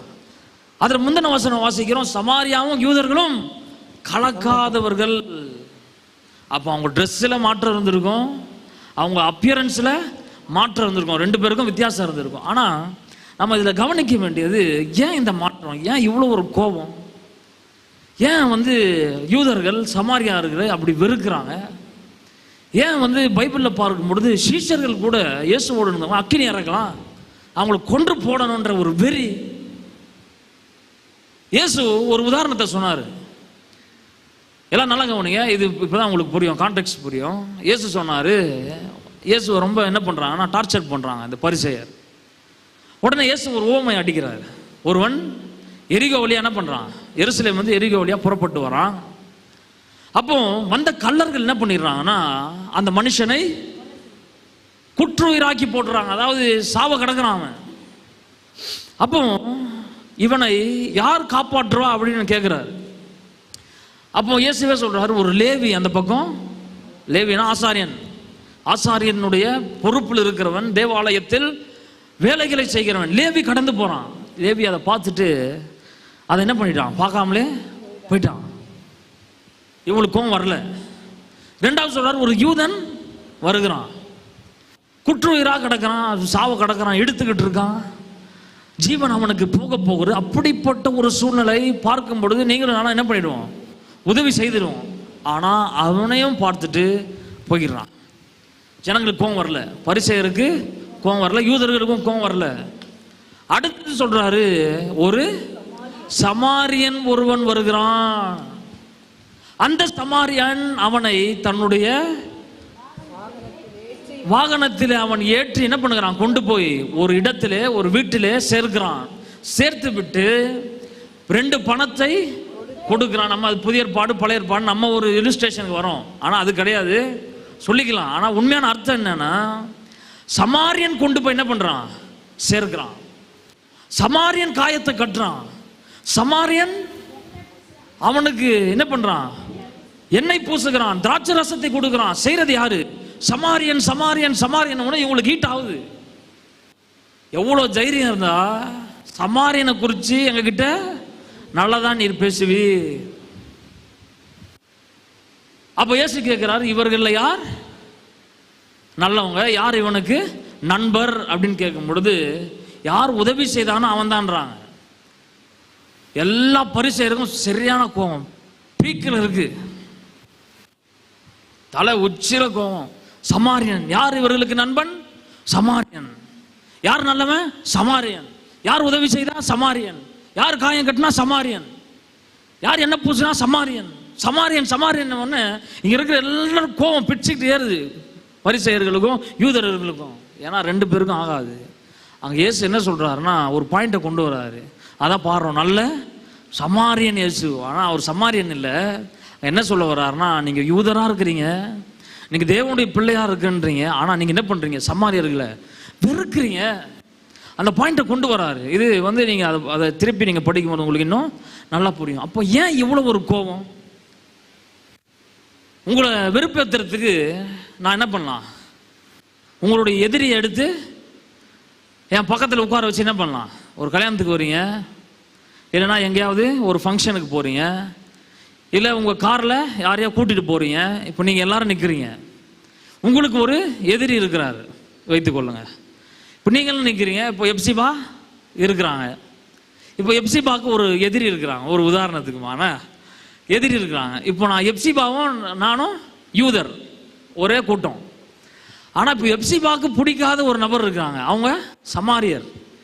இப்போ நான் வந்து காரில் யாருக்கு அந்த எதிரியை நான் காரில் ஏற்றிட்டு, எப்சிபா கூட நல்லா பேசுகிறேன், ஆனால் எதிரியை காரில் ஏற்றிட்டு நான் போனேன்னா எப்சிபாவுக்கு எப்படி இருக்கும்? எப்சிபா குஸ்ஸுன்னு ஏறும், எப்போடா அடிக்கலாம், கட்டளையை கடிச்சா அடிக்கலான்னு பார்ப்போம். அப்போ உங்களை அதிகமாய் கோபப்படுத்துவதற்கு யாரை பயன்படுத்தலாம்னா, உங்கள் கூட நண்பராக இருந்துட்டு உங்களுடைய எதிரியை நான் என்ன பண்ணலாம், அவர்களை உயர்த்தி வச்சுட்டே வந்தேன்னா, அவர்களை மேன்மைப்படுத்தினா உங்களுக்கு என்ன ஆகிடும், ஆட்டோமேட்டிக்காக கோவம் வரும். எஸ், அதான் செய்கிறாரு சமாரியர். இவங்களுக்கு எதிரி என்ன பண்ணுறாருன்னா, சமாரி உயர்த்தி உயர்த்தி உயர்த்தி விடுறாரு. இவங்களுக்கு பயங்கர கோவம். ஏன்? இதுக்கு ரகசியம் என்ன? சிமியோன் இப்படி சொல்லிட்டாரு, அது மட்டும்தான் ரகசியமா அப்படின்னு பார்த்தீங்கன்னா கிடையாது.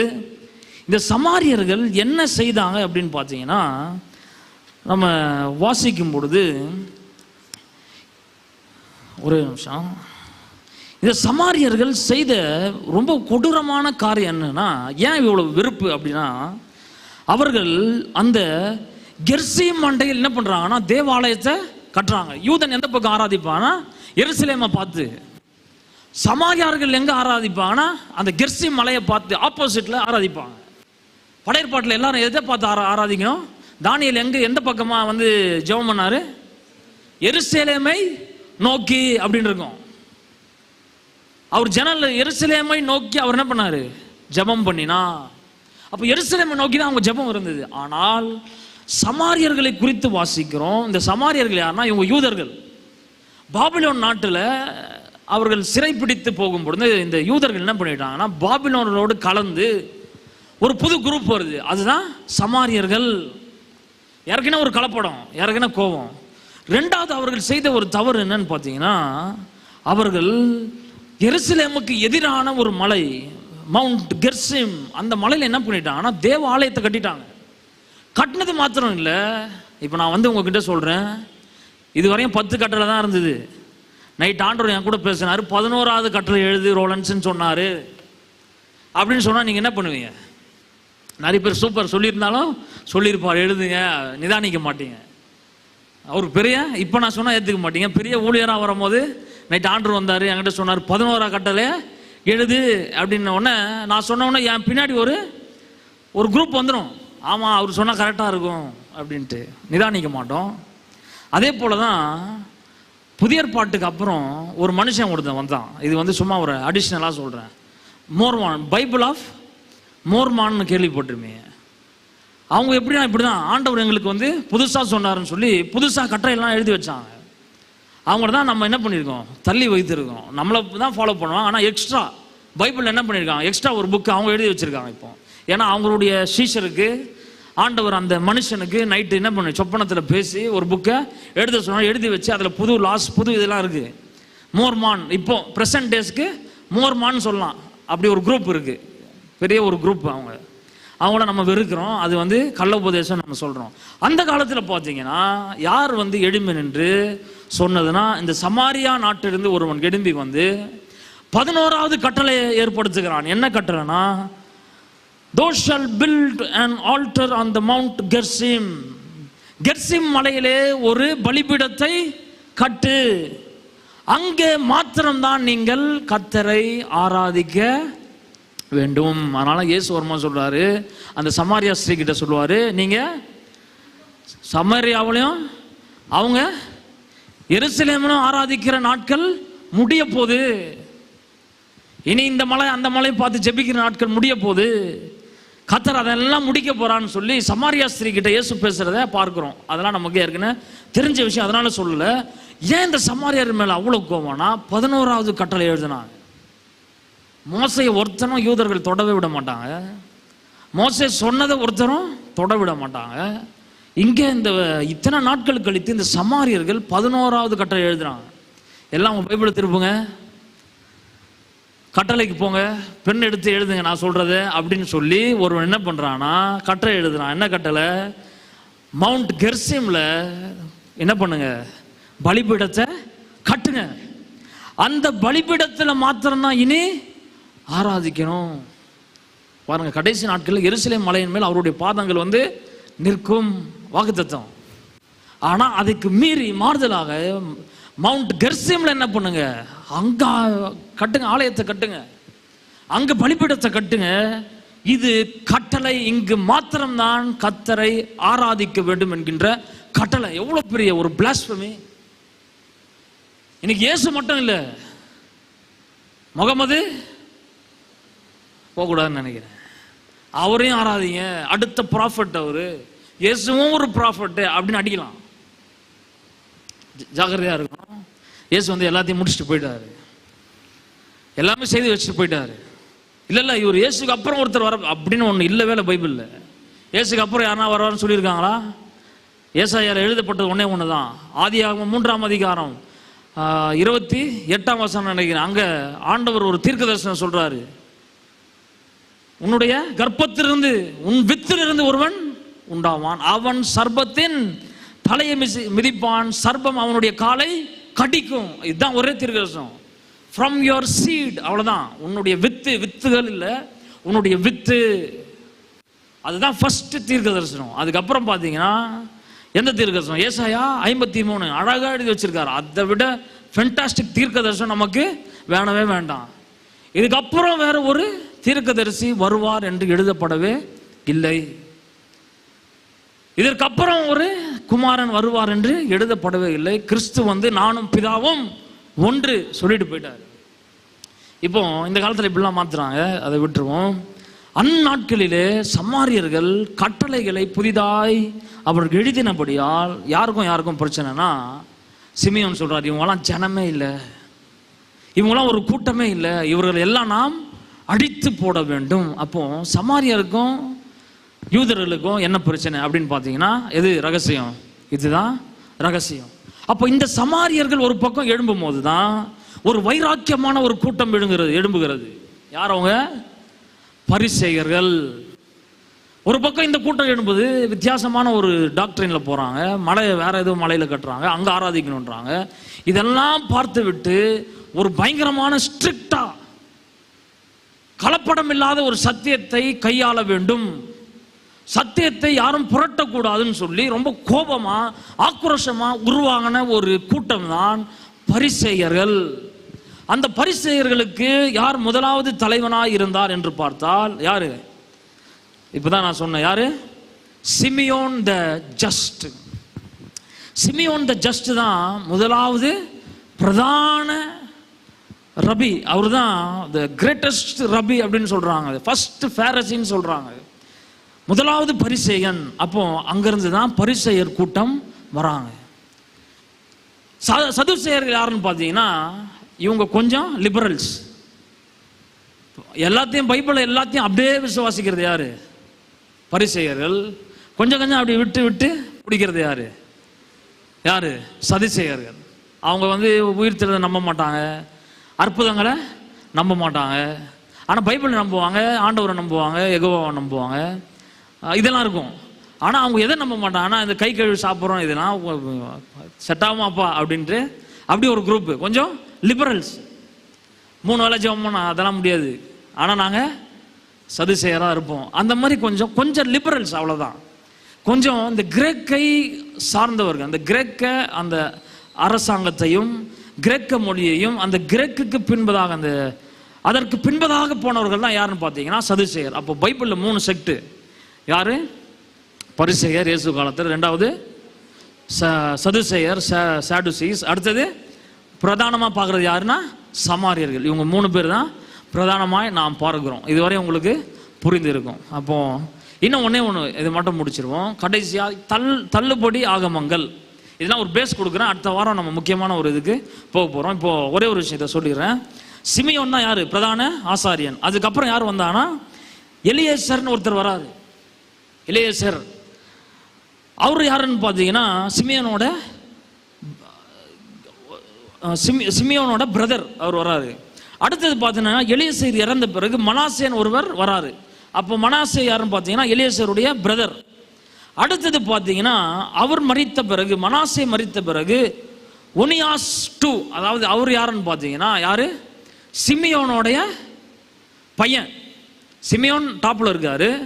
சிமியோன் வந்து மரிக்கும் பொழுது சின்ன குழந்தை, ரொம்ப குட்டியான குழந்தைனால அவரை பிரதான ஆசாரியார் கொண்டு வர முடியாது. அந்த கேப்ல யார் வந்தாங்கன்னா எலியேசர் என்கின்ற பிரதான ஆசாரியர், மனாசே என்கின்ற பிரதான ஆசிரியர். இவங்க மரிக்கிற டைம்ல யார் வளர்ந்துட்டா? சிமியோனுடைய மகன் வளர்ந்துட்டாரு. வளர்ந்து அவர் என்னவா இருக்காருன்னா அவர் பிரதான ஆசாரியா இருக்கிறாரு. அவருடைய காலத்துல சரியான டாக்ஸை கட்டல. அப்போ டாலமி 4ன்னு ஒருத்தர் இருந்தார். அவர் பேர் வந்து யூரோகெட்ஸ். அவரை ரொம்ப வெறுப்பேற்றி இஸ்ரவேல் ஜனத்திற்கு மேல பெரிய ஒரு யுத்தத்தை வர வச்சு இஸ்ரவேல் ஜனத்துக்கு பெரிய ஆபத்தை வரவழைச்சது யாருன்னு பார்த்தீங்கன்னா சிமியோனுடைய மகன். அதை நீங்க ஞாபகம் வைத்துக் கொள்ளுங்கள். அப்போ இதெல்லாம் நடந்து கொண்டு இருக்கும் பொழுது இதை அப்படியே ஞாபகம் வைத்துக் கொள்ளுங்கள். இப்போ யார் சொன்ன? எலியேசர்னு ஒருத்தரை சொன்னா, எலியேசருடைய பீரியட்ல யார் ஆட்சி செய்து கொண்டிருந்தானா, நான் ஏற்கனவே சொன்ன கிரீக்கு அந்த தேசத்தை 4ஆ பிரிச்சாங்க. அதுல ஒருத்தர் யாருன்னா டாலமின்னு பார்த்தோம் இல்லையா? ஞாபகம் இருக்கா? உங்களுக்கு புரியாது, இது திருப்பி அடுத்த வாரம் நான் சொல்லும் போது உங்களுக்கு புரியும். ஞாபகம் வைத்துக்கணும். டாலமின்னு ஒருத்தரை பார்த்தோம். இப்போ இந்த டாலமியுடைய அப்படியே ஒருத்தரா வராங்க. அதுல வந்து மூன்றாவது டாலமி சாட்டர் 2வது, 3வது டாலமி பிலடெல்பஸ். எல்லாரும் சொல்லுங்க, டாலமி பிலடெல்பஸ். இவர் ரொம்ப முக்கியமானவர். இவர் தான் என்ன பண்ணார்னா பைபிளை எபிரேய மொழியில இருந்த பைபிளை எதுல மாத்தினார்னா கிரேக்க மொழியில மாத்துறாரு. யாருடைய நாட்கள்ல மாத்துறாருன்னா சிமியோனுடைய தம்பி எலியேசர் இருக்காரு பாருங்க, அவருடைய நாட்கள்ல என்ன பண்றாருன்னா அவங்களுடைய அறிவுரையின்படி என்ன பண்றாருன்னா முதலாவது 5 ஆகமங்கள், மோசேயுடைய 5 ஆகமங்கள்ல மாத்தினாங்க. அதுக்கப்புறம் தொடர்ச்சியாய் 277 பிசி 277வது பிசியில பென்டடியூக் முதல் 5 ஆகமங்களை கிரீக்ல மாத்திட்டாங்க. அடுத்துக்கு அப்புறம் பார்த்தீங்கன்னா தொடர்ச்சியா முழு வேதாகமத்தை என்ன பண்ணாங்க கிரீக்ல மாத்தி அதை எங்க வச்சாங்கன்னா லைப்ரரி ஆஃப் அலெக்சாண்ட்ரியா. எல்லாருக்கும் தெரியும், ரொம்ப முக்கியமான லைப்ரரி. அதை போடுங்க, இம்பீரியல் லைப்ரரி அட் அலெக்சாண்ட்ரியா. இங்கே தான் நிறைய புக்ஸ் ஸ்டோர் பண்ணி வச்சிருந்தாங்க பாருங்க. இதுதான் அந்த இடம். அப்போ பார்க்கும் பொழுது உங்களுக்கு தெரியும் எந்த இடம்னு. அதில் பார்க்கும்போது லைப்ரரி ஆஃப் அலெக்சாண்ட்ரியான்னு ஒன்று இருக்கு பாருங்க. அங்கே தான் முதலாவது கிரேக்க மொழிபெயர்ப்பு, எபிரேயர்லேருந்து கிரேக்க மொழிபெயர்ப்பு, செப்டூஜன் சொல்லுவாங்க பைபிள். அதை என்ன பண்ணாங்கன்னா மொழிபெயர்த்து அங்கே வைத்தாங்க. இப்போ வேற அந்த ஸ்லைட்ஸ்லாம் போடுங்களேன், அந்த ஃப்ராக்மெண்ட்ஸ்லாம் போடுங்க. பாருங்க, இது வந்து மீகா வந்து நமக்கு இப்போ பைபிளாக இருக்கு. அவங்களுக்கு கிடைச்சதுலாம் அந்த தோல்ல இருந்து சில துண்டுகள் அதுதான் கிடைச்சது. ரொம்ப ஓல்டு மேனுஸ்கிரிப்ட்னு சொல்லுவாங்க, பழைய தோல் சுருள். அதில் இருந்ததுலாம் இதெல்லாம் கொஞ்சம். அடுத்தது வாசிங்க. இது பார்த்தீங்கன்னா கிரீக் செப்டூஜென்ட். இது கிரேக்கில் அந்த காலத்தில் எழுதுனது 150 பிசியில். டியூட்ரானமி அடுத்தது யோனா 759 பிசி. அப்போ 50 பிசியில் அந்த கிடைச்ச ஒரு இது பார்த்தீங்கன்னா இதுதான். கொஞ்சம் ஃப்ராக்மெண்ட்ஸ் நமக்கு கிரேக்கில் மொழிபெயர்த்தது. நான் சொன்னல யார் மொழிபெயர்த்தது? டாலமி பிலடெல்பியஸ். அவர் மொழிபெயர்த்த அந்த பைபிளில் சின்ன துண்டுகள் தான் நமக்கு கிடைச்சிருக்கு. அதோடைய ஒரிஜினல் இதெல்லாம், மீதியெல்லாம் நமக்கு அப்படியே காப்பி பண்ணி அதிலிருந்து எடுத்தது தான் நமக்கு இன்னைக்கு கையில் நம்ம வச்சிருக்கோம். அதுதான் செப்டூஜன் சொல்றாங்க. எபிரேய மொழி பைபிளை கிரேக்கில் மொழிபெயர்த்தது தான் இது செப்டூஜென்ட். LXXன்னு சொல்லுவாங்க, 70 அப்படின்னு சொல்லுவாங்க. அப்போ இதுதான் அந்த காரியம். ஸோ யாருடைய பீரியட்ல? பரிசேயர் ஆகிய எலியேசருடைய பீரியட்ல டாலமி பிலடெல்பியா என்கின்ற ஒரு பிரதானமான ராஜா பைபிள் என்ன பண்ணாரு? மொழிபெயர்த்தார் கிரீக்கில். அது வந்து தான் நம்ம இன்றைய வாசித்து கொண்டிருக்கிறோம், அது தான் நம்ம படித்து கொண்டிருக்கிறோம். சரி, அப்போ இது வரைக்கும் பார்த்தது போதும்னு நினைக்கிறேன். இன்னும் ஒரு பேஜ் இருக்கு, அதை நம்ம அடுத்த வாரம் நாம் பார்ப்போம். ஏன் தள்ளுபடி ஆகமங்களை நம்ம கவனிக்கிறது இல்லை? பார்த்துருவோமா கடகடனே? இல்லை அடுத்த வாரம் பார்ப்போமா? பார்த்துடலாமா? பார்த்துட்டு கை தூக்குங்களேன். இன்ட்ரெஸ்டடா? இல்லை இதே ரொம்ப தலை சுத்துது பாஸ்டர் அப்படின்றீங்களா? ஓகே, பார்த்துடலாமா? சரி, இப்போ தள்ளுபடி ஆகமங்கள். ஏன் தள்ளுபடி ஆகமங்கள் அப்படின்னு சொல்றோம்னா முதலாவது ரீசன் பார்த்தீங்கன்னா வேதாகமத்தில் இல்லாததெல்லாம் எழுதி வச்சிருக்காங்க. ரெண்டாவது இயேசுவோ சீஷர்களோ மற்ற தேவனுடைய பிள்ளைகளோ என்ன பண்ணல, புதிய ஏற்பாட்டில் அதை ரெஃபரன்ஸாக எடுக்கவே இல்லை. சீராக்கில் எழுதப்பட்டிருக்கிறது சொல்ல. ஆனால் பவுல் பார்த்தீங்கன்னா அடிக்கடி ஏசாயாவுக்கு போயிட்டு வருவார். ஏசாயாவுக்கு சொல்லப்பட்டிருக்கு, ஏசாயாவில் இருக்கிற நிறைய வசனங்களை எடுத்து பயன்படுத்துவார் சொல்லனாலும். இயேசு என்ன பண்ணுவார்னா தன்னை குறித்த தீர்க்க தரிசனம், நசரத் மேனிஃபெஸ்டோன்னு சொல்லுவாங்க, நசரேயன் அந்த இது இப்போ அது என்ன சொல்லுவாங்க தமிழ்ல தெரில, அவர் படிக்கிறார் இல்லையா, இந்த ஜனங்களுக்கு சுவிசேஷம் சொல்ல வந்திருக்கிறேன், ஏழைகளுக்கு ரட்சிப்பை கொண்டு வர வந்திருக்கிறேன், அது மாதிரி அந்த அவருடைய வாக்குத்தத்தத்தை ஏசாயாவிலிருந்து வாசிப்பார் பாருங்க. அப்போ இப்படி இயேசுலாம் என்ன பண்ணுவார்னா பழைய ஏற்பாட்டுக்கு ரெஃபரன்ஸ் கொடுப்பார். ரெஃபரன்ஸ் கொடுக்கும் போது இப்படிப்பட்ட புஸ்தகங்களுக்கு என்ன பண்ணலன்னா அவர் ரெஃபரன்ஸை கொடுக்கல. ஒன் ஆஃப் த ரீசன் அதை ஏன் எடுக்கல அப்படின்னா, ஒன்று இயேசு ரெஃபர் பண்ணல, அப்போஸ்தலர்கள் அதை ரெஃபர் பண்ணல. ரெண்டாவது என்னன்னு பார்த்தீங்கன்னா, அதில் பார்த்தீங்கன்னா நீ ஏழைகளுக்கு காசு கொடுத்தா போதும் ரட்சிப்பு வந்துடும் அப்படின்ற உபதேசம் டோபிட்னு சொல்கிற ஒரு புஸ்தகம் தள்ளுபடி ஆகமங்கள் 12:9 வாசிங்கன்னா, நீங்கள் பணத்தை கொடுத்தா போதும் என்ன ஆகிடும், ஏழைகளுக்கு கொடுத்தா போதும் ரட்சிப்பு வந்துடும். ரட்சிப்பு அப்படியே வந்தது இயேசுவோட ரத்தத்தினால், வெளியேறப்பட்ட ரத்தத்தினால் நமக்கு கிடைக்கப்பட்டது. அதனால அதை ரிஜெக்ட் பண்ணுறாங்க, நம்ம ரிஜெக்ட் பண்ணுறோம். அடுத்தது பார்த்தீங்கன்னா 2 மெக்கபீஸ் 12ஆம் அதிகாரம் 45-46 வாசிங்கன்னா, ப்ரேயிங் ஃபார் த டெட், மரித்தவர்களுக்காக இந்த ஜெபம் பண்ணுறது. இயேசுவே சொல்லிட்டாரு, ஒன்ஸ் அவன் போனது தான். அவன் கேட்குறான் அங்கேருந்து கீழே வரட்டுமா, அங்கேருந்து கீழே வரமா, இங்கேருந்து மேலேயும் போக முடியாது. தீர்க்கதரிசன புஸ்தகங்களும் நம்ம மோசையுடைய நியாயப்பிரமாண புஸ்தகங்களும் அவங்களுக்கு என்ன பண்ணும், போதிக்கும். இயேசு முடிக்கிறாரு. ஆனால் இதில் பார்த்தீங்கன்னா இங்கேருந்து செத்து போனவங்களுக்காக ஜெபம் பண்ணுறது, அவங்க ரட்சிப்புக்குள்ளே போகிறதுக்கு கிடைக்காது. அப்போ 2 மெக்கபீஸ், அந்த மெக்கபீஸ்னு ஒரு புக்ஸ் இருக்குது, அதை ஏன் ரிஜெக்ட் பண்ணுறோன்னா இது ஒரு ரகசியம். அடுத்தது ஜூடித்னு ஒரு புக் இருக்குது, அதை ஏன் ரிஜெக்ட் பண்ணுறோன்னு பார்த்தீங்கன்னா, அந்த பெண்மணி என்ன பண்ணுறான்னா வாழ்க்கை முழுவதும் உபவாசம் இருக்கிறா. இது எப்படி சாத்தியான்னு நமக்கு தெரியல. அவளுடைய இது வாசிச்சிங்கன்னா ஜூடித் 8ஆம் அதிகாரம் 5-6 வாசிச்சிங்கன்னா சில காரியங்கள் வருது. அதில் she fasted all days of her life, வாழ்க்கை முழுவதும் உபவாசம் இருந்தாலாம். அப்போ இதுலேயே நமக்கு தெரியுது சிலது சரிப்பட்டு வரல அப்படி என்ன பண்ணுறாங்க, ஒதுக்கிடுறாங்க. அடுத்தது பார்த்தீங்கன்னா விஸ்டம்னு ஒரு புக் இருக்குது, 3ஆம் அதிகாரம் 1ஆம் வசனத்துலேருந்து 4ஆம் வசனம் வாசிங்கன்னா, பர்கரேட்ரி அப்படின்னு சொல்லுவாங்க இல்லையா, அதாவது செத்தவங்களுக்காக இங்கேருந்து காணிக்க போட்டால் காணிக்க டொங்குன்னு கேட்கும், அங்கே டங்குன்னு என்ன பண்ணிடுவாங்க, நரகத்திலேருந்து பரலோகத்துக்கு போயிடுவாங்க அப்படின்னு ஒரு உபதேசம் இருக்குது, அதை கொண்டு வந்தாங்க. அப்போ இதெல்லாம் எங்கேருந்து வருதுன்னா இப்படிப்பட்ட புஸ்தகத்திலிருந்து வரனால என்ன பண்ணாங்கன்னா புதிய ஏற்பாட்டை அமைக்கும் பொழுது, அந்த கேனான்னு சொல்லுவாங்க, பைபிள் அமைக்கும் பொழுது என்ன பண்ணாங்கன்னா இதெல்லாம் சரிப்பட்டு வராதுப்பா, இயேசு இப்படி சொல்லலை, மோசேவும் அப்படி சொல்லலை, தீர்க்கதரிசிகளும் இப்படி பேசலை, இதெல்லாம் என்ன சத்தியத்திற்கு புறம்பானதுன்னு சொல்லி என்ன பண்ணாங்கன்னா அதெல்லாம் ஒதுக்கிட்டாங்க. கிரேட் ஃபாதர்ஸ், பெரிய பெரிய கத்தோலிக்க ஃபாதர்கள் தான் என்ன பண்ணாங்க, அந்த காலத்தில் ஃபாதர்ஸ் தானே, அவங்க என்ன பண்ணாங்க ஒதுக்கி வச்சாங்க. அப்புறம் என்னன்னு பார்த்தீங்கன்னா மேஜிக் புக்கை புதிய ஏற்பாட்டில் பார்த்தீங்கன்னா ஒருத்தன் கொளுத்துறான். சில புஸ்தகத்தில் பார்த்தீங்கன்னா தள்ளுபடி ஆகமங்கள்ல மேஜிக் சொல்லி கொடுக்குற மாதிரி சில காரியங்கள் இருக்குது, உடனே என்ன பண்ணுறாங்க அதை தள்ளி வைக்கிறாங்க. அடுத்தது நீங்கள் பார்த்தீங்கன்னா ஒன்று காட்டுறேன் பாருங்க, சீராக். இப்போது சிமியோனை குறித்து வாசித்தோம்ல, அவர் நல்ல மனுஷன் தான், ஆனால் அவருடைய புஸ்தகத்தை ஏன் தள்ளி வச்சோம், அவரை குறித்து 50ஆம் அதிகாரம் சீராக்கில் எழுதப்பட்டிருக்கு, ஏன் தள்ளி வச்சோம் அதை மட்டும் கடகன்னு பார்த்துருவோம். வாசிங்களேன், இதை போடுங்க, 6ஆம் வசனத்தை போடுங்க. முகில்களின் நடுவே தோன்றும் விடிவெள்ளி போன்று விளங்கினார். நல்ல கவனிங்க, கொஞ்சம் வால்யூம் வைங்க. முகில்களின் நடுவே தோன்றும் விடிவெள்ளி போன்று விளங்கினார், விழா காலத்தில் தெரியும் முழு நிலவு போல் ஒளி வீசினார், உன்னத இறைவனின் கோவிலுக்கு மேல் ஒளிரும் கதிரவன் போலவும் மாட்சிமிகு முகில்களில் பளிச்சிடும் வானவில் போலவும் காணப்பட்டார். திரும்ப வாசிங்க, உன்னத இறைவனின் கோவிலுக்கு மேல் ஒளிக்கும் கதிரவன் போலவும் மாட்சிமிகு முகில்களில் பளிச்சிடும் வானவில் போலவும், மாட்சிமிகு முகில்களில் பளிச்சிடும் வானவில் போலவும் காணப்பட்டார். அப்படி 11ஆம் வசனத்தை வாசிங்களேன், நிறைய இருக்கு, 11 போயிடுவோம் நம்ம. அவர் மாட்சிமையின் ஆடை அணிந்து பெருமைக்குரிய அணிகலன்களை புனைந்து தூய பலிபீடத்தில் ஏறிய போது திரு இடம் முழுவதையும் மாட்சிப்படுத்தினார். இதை யாரை குறித்து பேசுறாங்க? இதை வாசிக்கும் பொழுது உங்களுக்கு என்ன தோணுது, யாரை குறித்து இருக்கும்? ஒரு கெஸ் பண்ணுங்க, யாரை குறிச்சிருக்கோம்? கரெக்டாக சொல்லுங்க. லூசிஃபர், ஓகே, சரி பரவாயில்ல, அதுவும் கூட ஏற்றுக்கலாம். லூசிஃபர் கூட ஓரளவுக்கு ஆப்டா இருக்கு. சரி, வேற யாரை குறித்து இருக்கும்? லூசிஃபர் இல்லைன்னா அது யாரை குறித்து பேசியிருக்கோம்?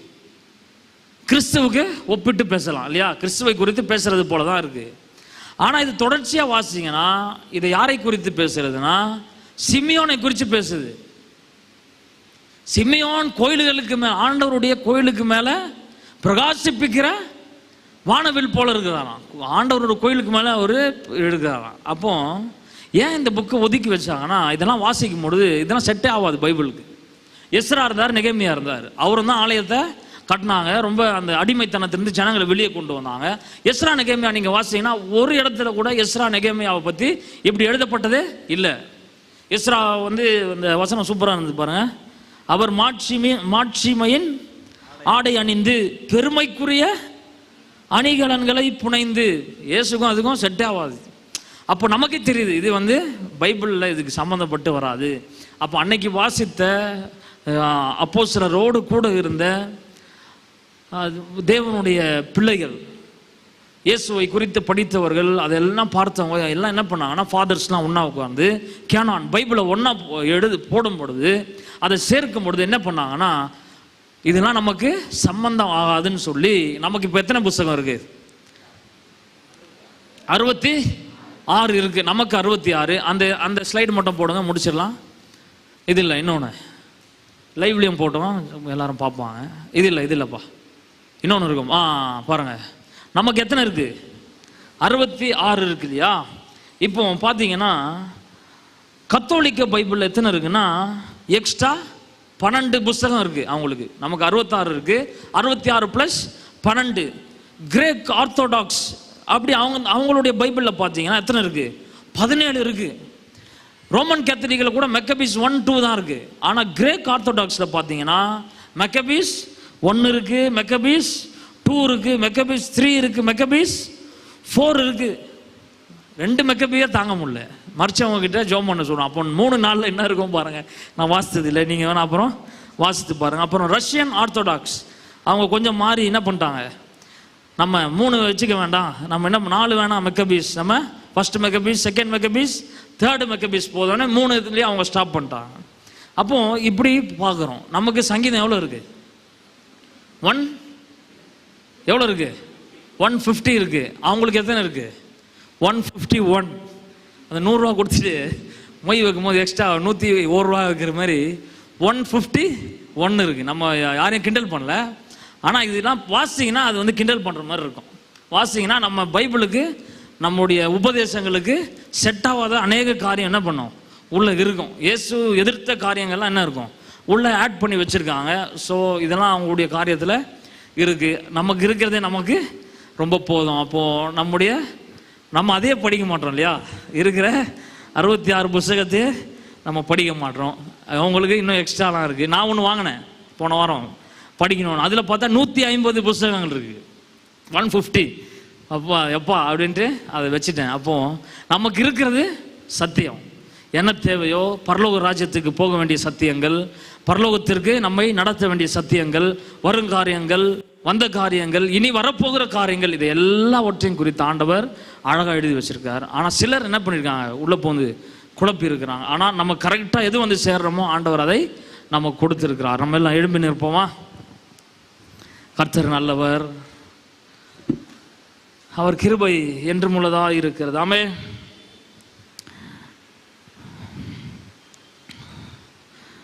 பாருங்க, எவ்வளோ பெரிய ஒரு ப்ராசஸை கடந்து ஆண்டவர் பைபிளை கொண்டு வந்து சேர்த்துருக்கிறாரு.